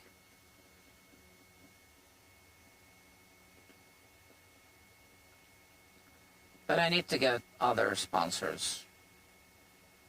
Okay. Because I'm tired of financing everything out of pocket. I just want to get sponsors that I like, hopefully. And hopefully not guitar related. So that there's no conflict. So if it's the D'Addario, I haven't asked them for an actual sponsorship deal. So if it is the D'Addario, I would accept that. And that's simply because I really think that they're the best strings. There's only one, actually two types of strings that I think are better than the D'Addario. In nylon strings, Savares strings are, I think, unbeatable. And in flat wounds, I really like labella strings. They're like silk. So, but just for your general string, I think, honestly, the D'Addario are the best.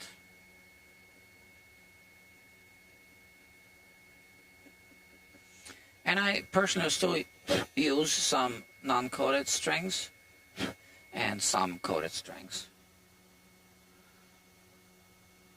I really hated coated strings when they first came out.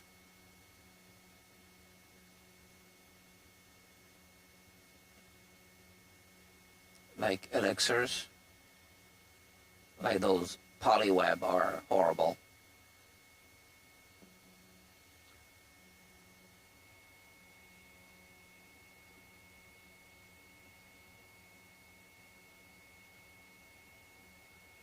And I kind of never liked elixir strings. And I know that I think that they don't make the strings that just put the coatings on. I think the strings are actually the D'Addario strings. I'm not really sure. I just know that they don't make the strings.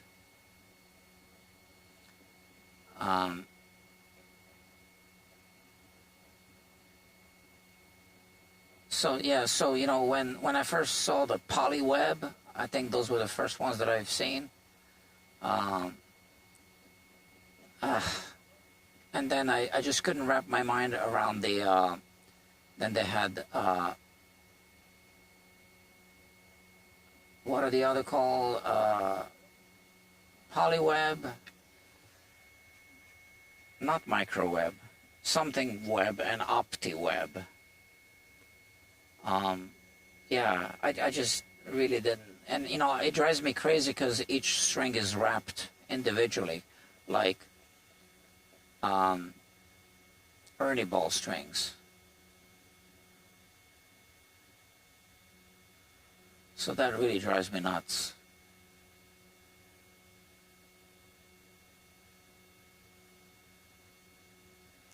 So then there's DR strings. So I had dealings with the owner and a really great experience dealing with him. So it's a small company in New Jersey, I believe, right? So I had dealings with him on the phone and email. And I really have to say that he was a real cool guy. So he made some, put together some special packs for me.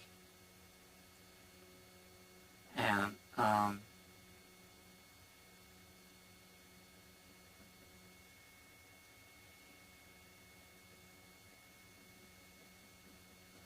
so I don't sell DR strings. I only really sell the Dario strings. But sometimes people ask me for some other strings, you know, so obviously then I put together a deal, you know, if it's a request. I have nothing against other string companies, right?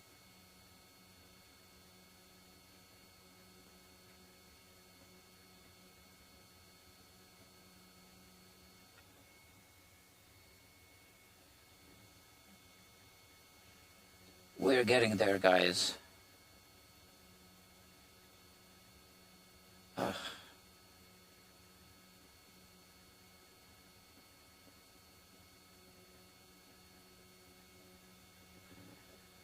Yeah, glue is still coming off. You want to see?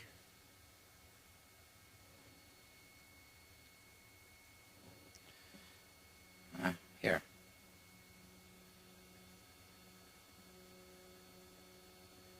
That's glue.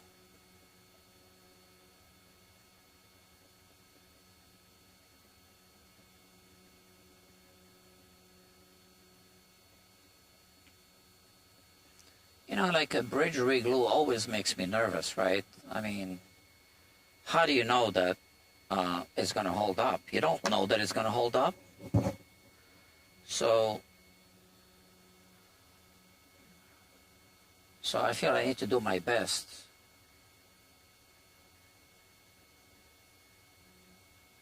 And one thing that always made me nervous is how much time I'm going to spend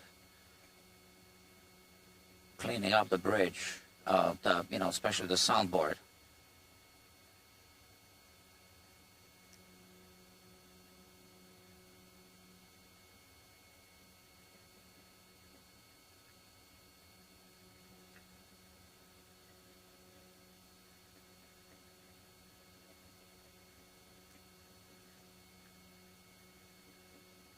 And I used to do it like most other people are doing it, you know, without the heat con.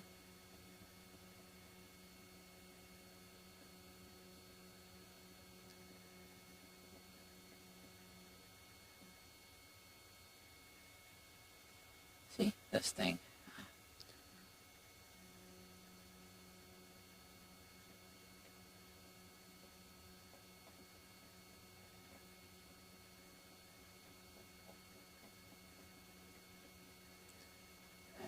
And, you know, honestly, every bridge reglue is different.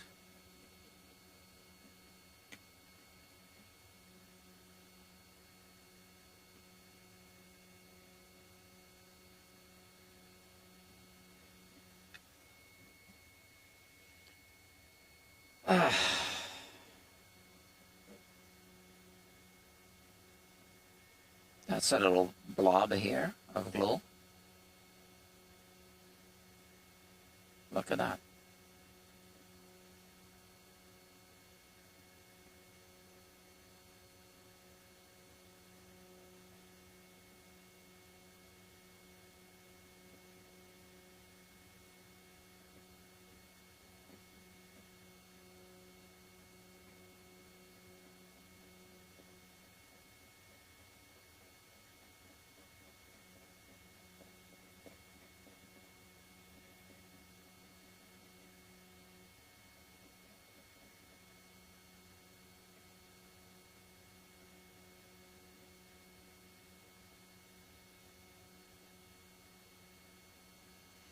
So I'm always kind of wondering how many people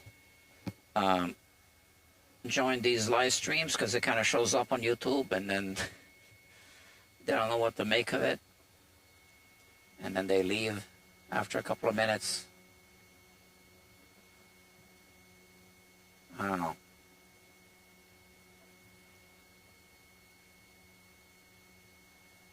I don't know. What do I do to make this channel more popular?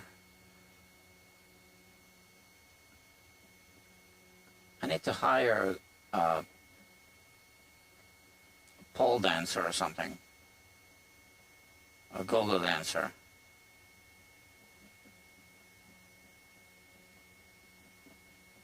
Just to kind of dance in the background. Yeah. Covered with body paint. That would get views.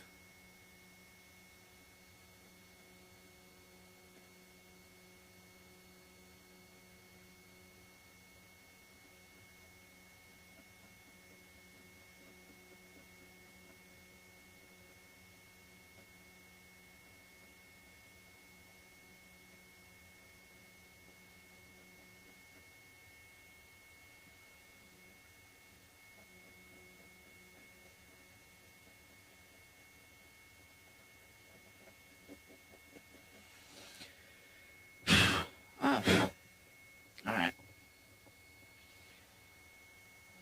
I feel like I shouldn't take a break. Here again. Give you a view of what's happening.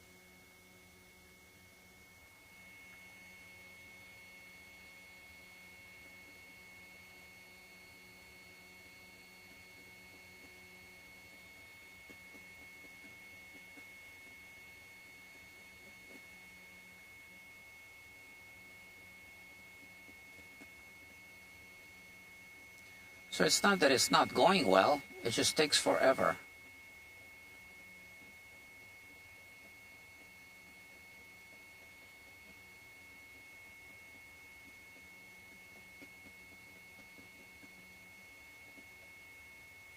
Oh, I just chipped off a little bit of finish here, look at that.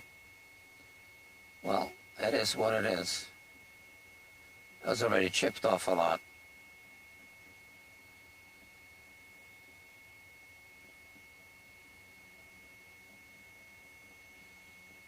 So that was literally the first little slip up here on this job.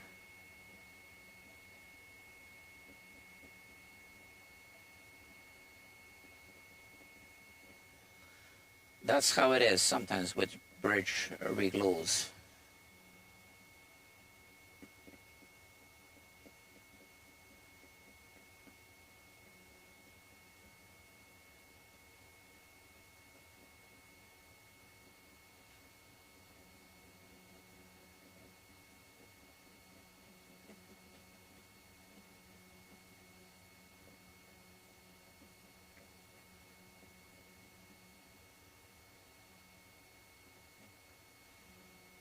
Like I said, I don't sanitize. Mistakes and accidents and slip-ups will happen.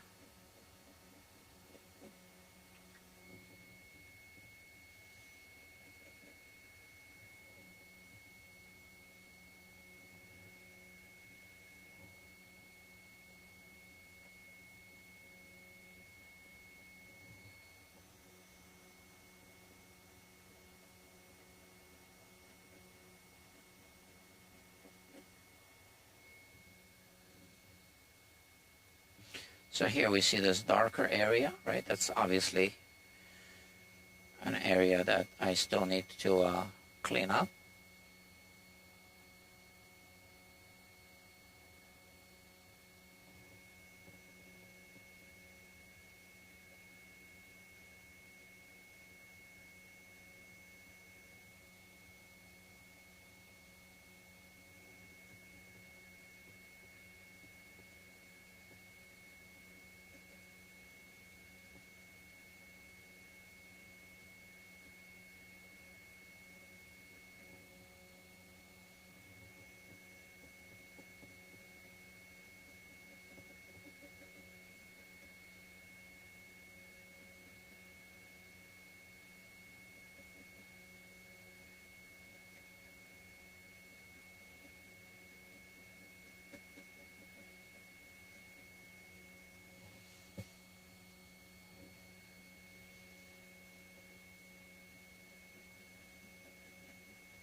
Oh, I just realized that I lost that pencil.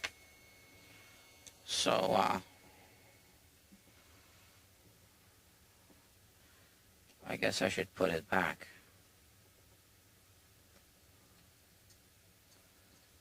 Yeah, I did hear that something fell. I didn't realize what it was. It was the pencil.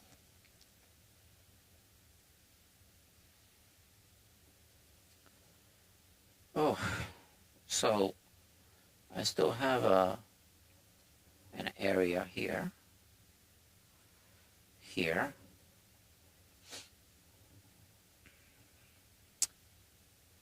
This, I'm not sure. Maybe I still need to clean up a little bit. Let's see. 3 people watching. Still watching.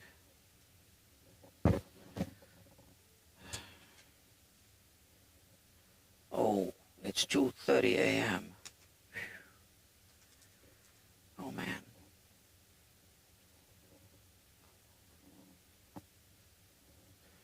I really want to reglue this bridge tonight. A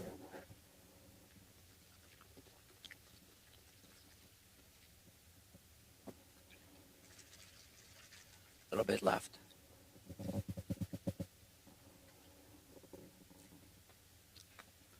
Okay.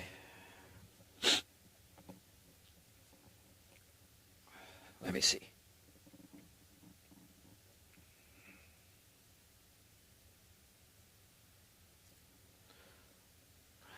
So,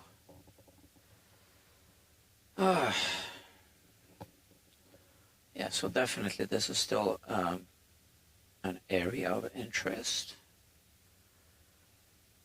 This is clean, but this here, some here, and there's a whole bunch of junk here that I need to remove. Now the issue is that I can't really put the guitar all the way like this. I mean, I kind of can. Just want to make sure I don't scratch the guitar. And here I have this thing. So if the guitar goes here on top, I'm going to need to put something here to protect the guitar.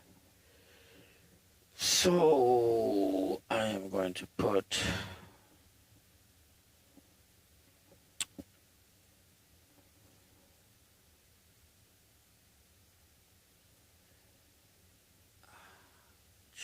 Chumby. I think you're a new viewer. This has been great. It sounds like you're no longer here watching. Has been great. I love these old guilds. So it's nice to see one get some love. Yeah. I'll have to keep checking in with your channel to see how it progresses. Thank you.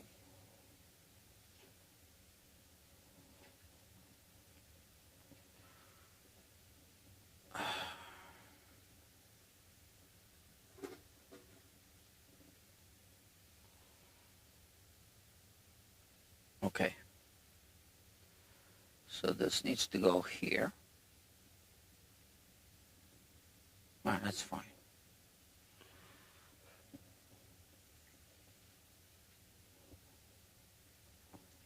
That's ugly.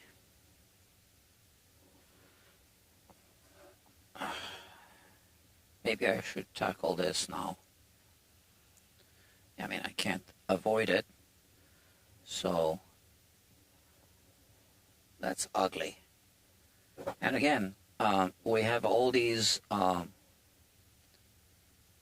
you don't see it in 3D, right? But this is damage. And these wood fibers were not stuck to the bottom side of the bridge when I removed it. So this is definitely factory work. So if you recall, when I removed the bridge, oops, removed it, there was just a spot here with fibers, visible fibers, which came from here, from this pinhole. But nothing here, really. So, yeah, you can watch the replay if you didn't catch that detail. So, I'm gonna now tackle this area.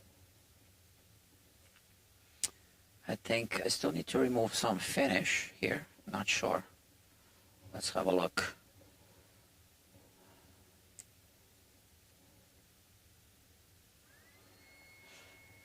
All right. I need a little more light.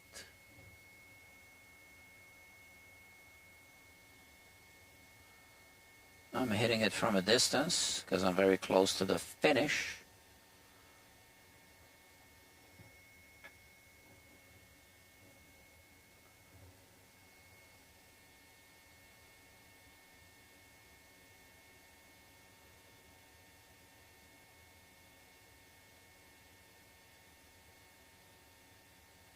Here, I'm not sure that the incision is all the way through. Well, I don't want it to be all the way through, but I want it to be a good scratch. So, let's see.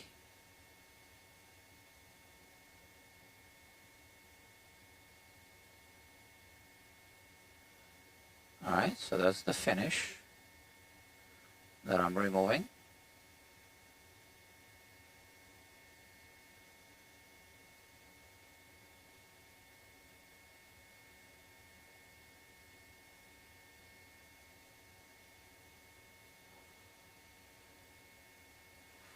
It does come off nice and easy.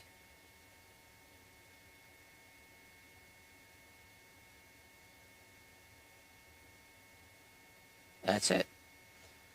Now, while the surface is still hot, just want to make sure that I scratch off any residue from the finish here,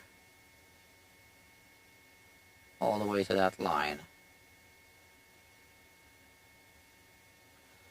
And here, now in the middle of the screen, we have this corner, which is tricky, could be.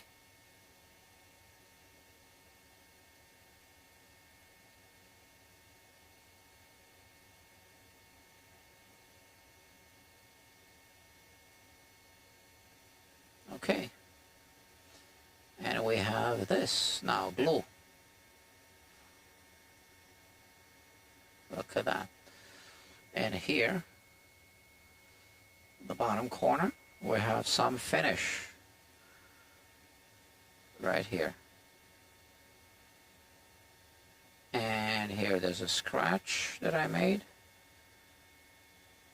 There you go.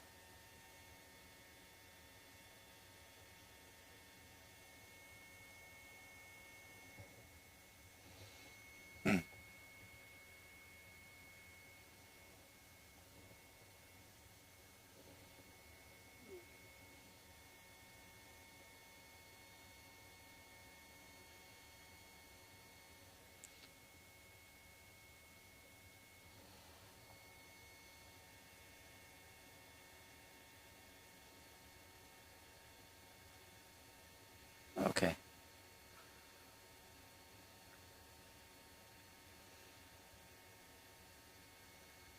I don't know where to start because we got a whole bunch of glue in these pockets.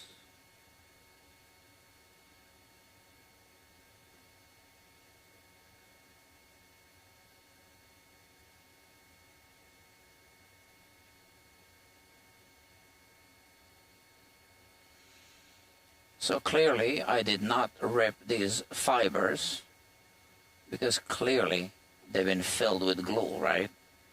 So I didn't put any glue there. I just removed the bridge.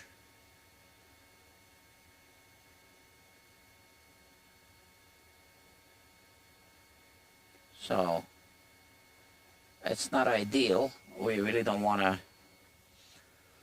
use glue as a gap filler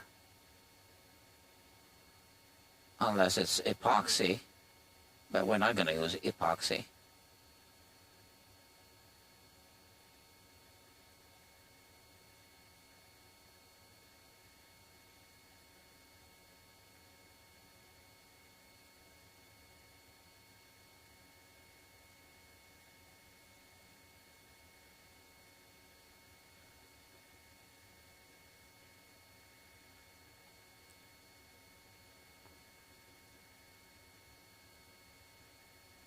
Okay.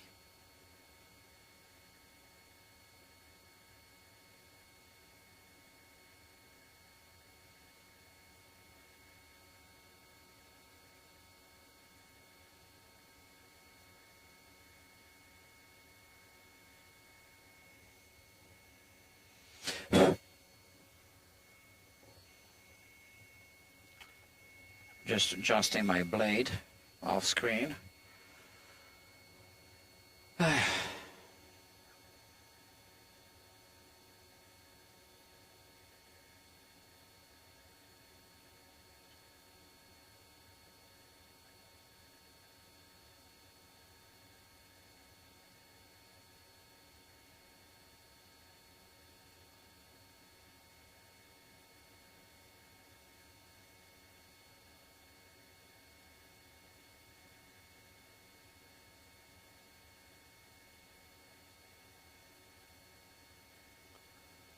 So my time estimate was inaccurate.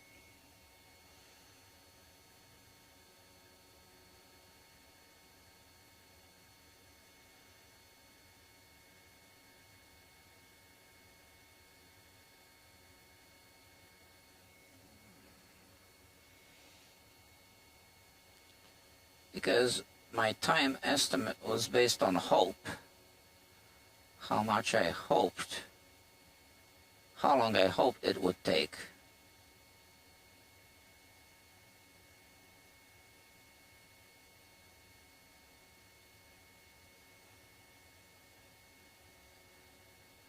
And that's what always throws me off.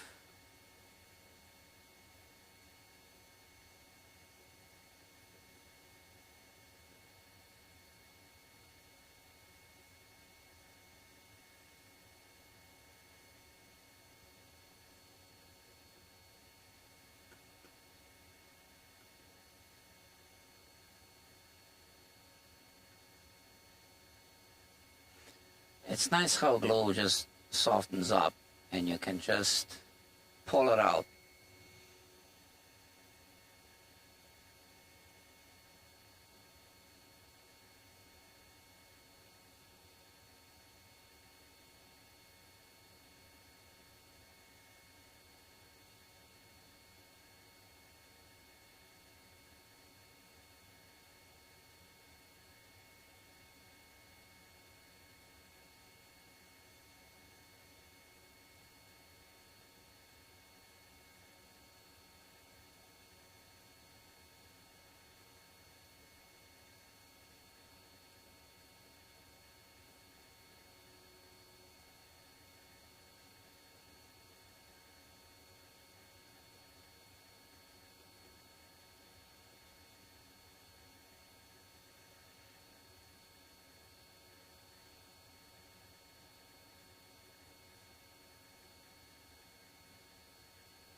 All right, I mean, at least it's improving.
And once again, you can see that this is glue because it's sticky when I pull it out, right?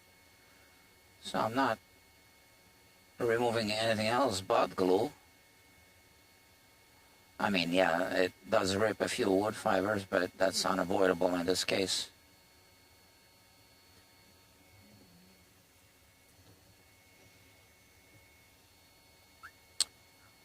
So, back to the microscope view.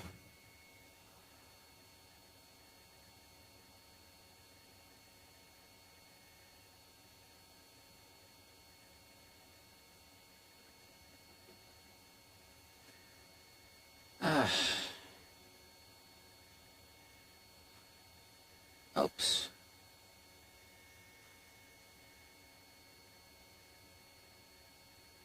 Well, whatever. That came off. Now here there's a portion, but look, there's glue underneath it. So that was already ripped.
Okay.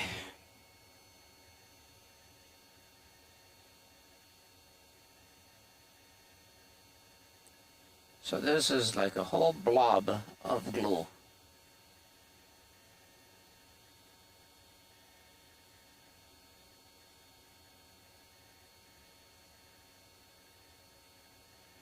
I really feel that this would be impossible to clean up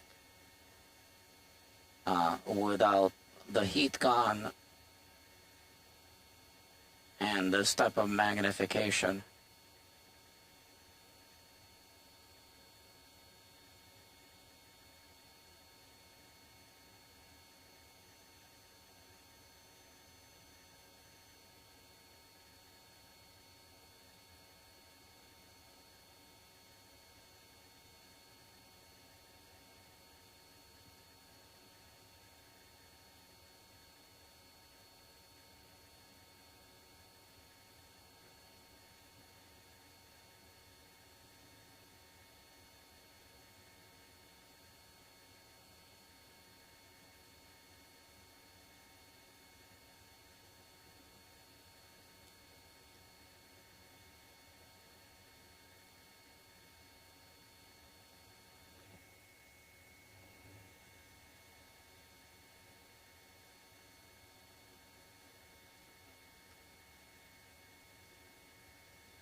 So I'd like to remove the glue from underneath this piece, but I want to keep the piece. So far,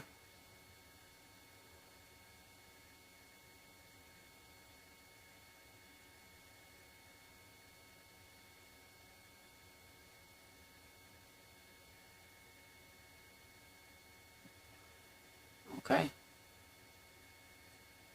And is there more glue underneath here? Yeah, see, that's sticky.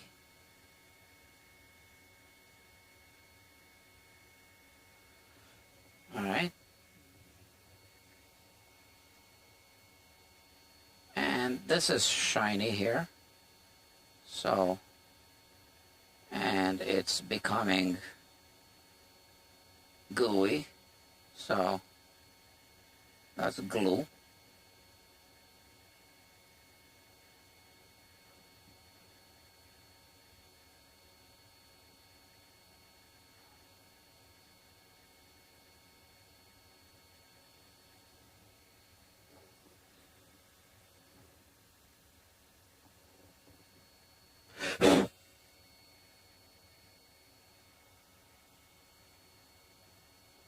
Now here is where I need to be extra careful because I'm close to the edge.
Yeah, it's much better. I can still see some glue here and there.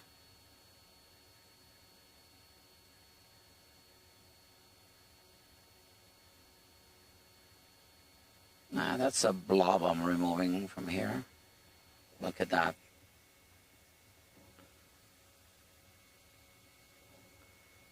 This thing here. This whole thing was buried here. I think that's glue as well, yeah.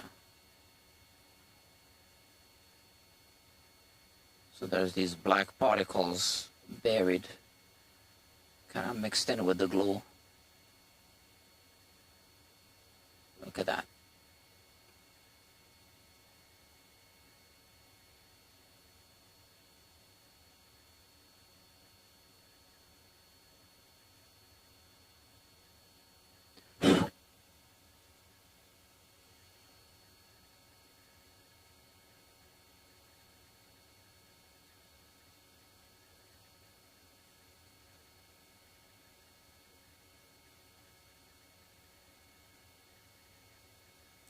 What is this black thing buried there?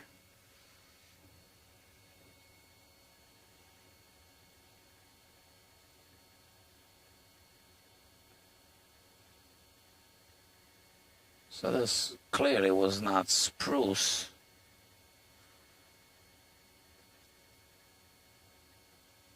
Okay, so now there's like a pocket here. It's going to be flooded with glue once we put the glue, and once we clamp it, the glue is going to squeeze in there.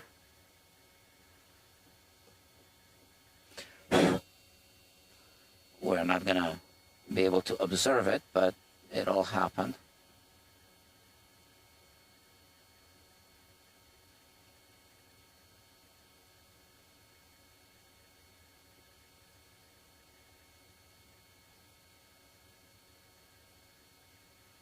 That's all glue.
Okay, so now I'm getting into that area that's that I pointed out before that needs to be cleaned up, which is here. So here you can clearly see some glue. It's shiny.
All right.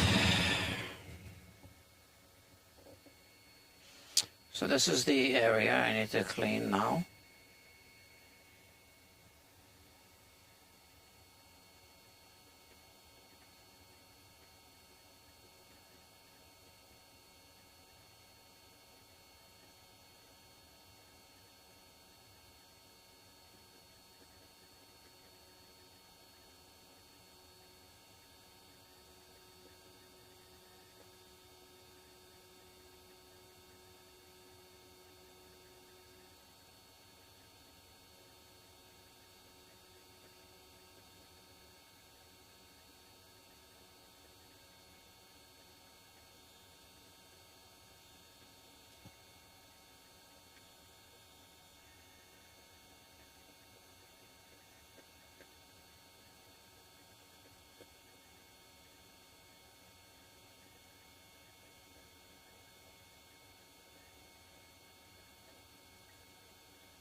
I wonder how much longer.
I really wonder how they prepped this part of the soundboard so that there's all these growth rings missing, basically, and we have this glue there where the growth rings used to be.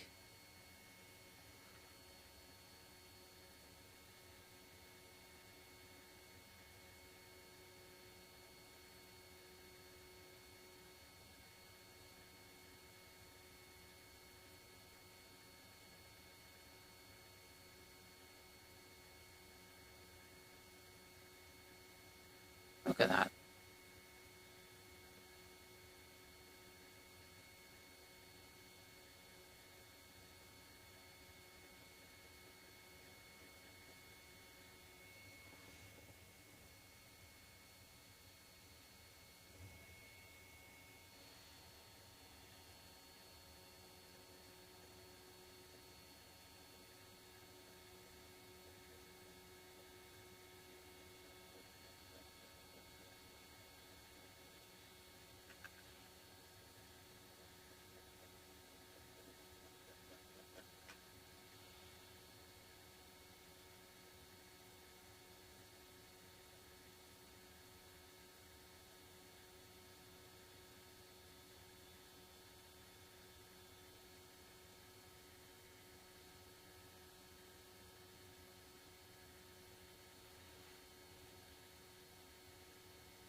we have one more area here for sure.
So, I'm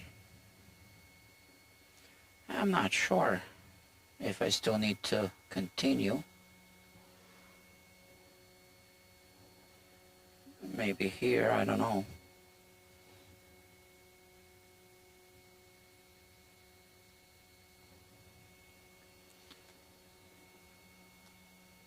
Let's see if we have any residue left here. We do. Look at that.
All right.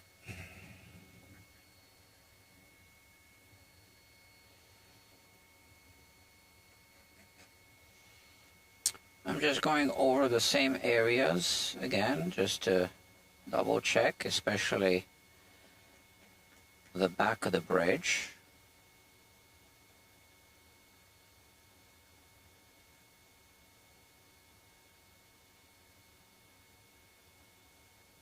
Yeah, a little bit of finish is still coming off.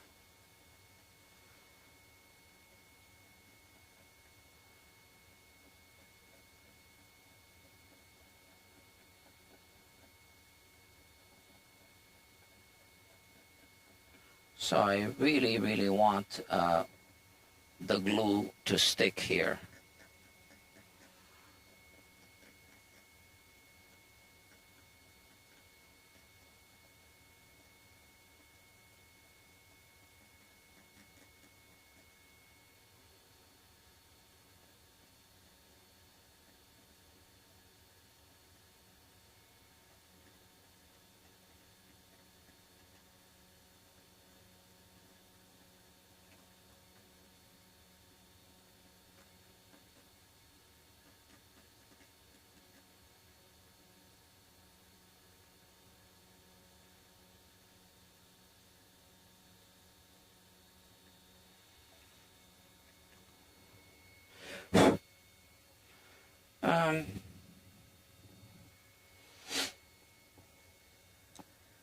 Yeah, let me think.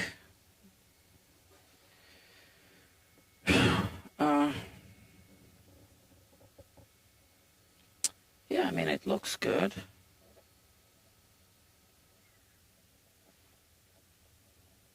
So I'm going to need to vacuum the inside of the guitar.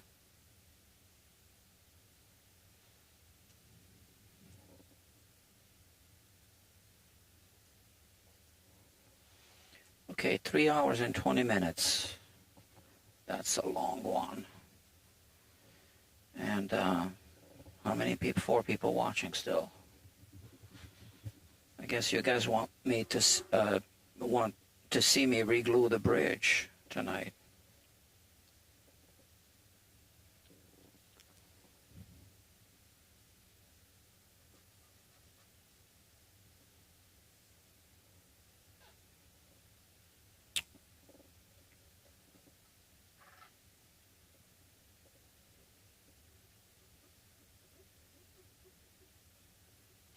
I'm just cleaning the area around the bridge, surrounding the bridge.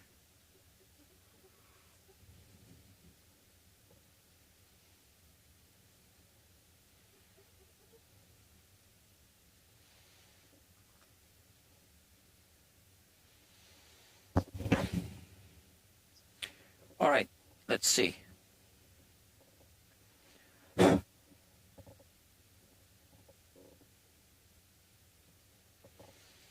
So this is it. So this isn't completely flush with the finish, obviously. I am just kind of looking from the side like this to see how much light goes through. But the bridge is going to sink into this whole area.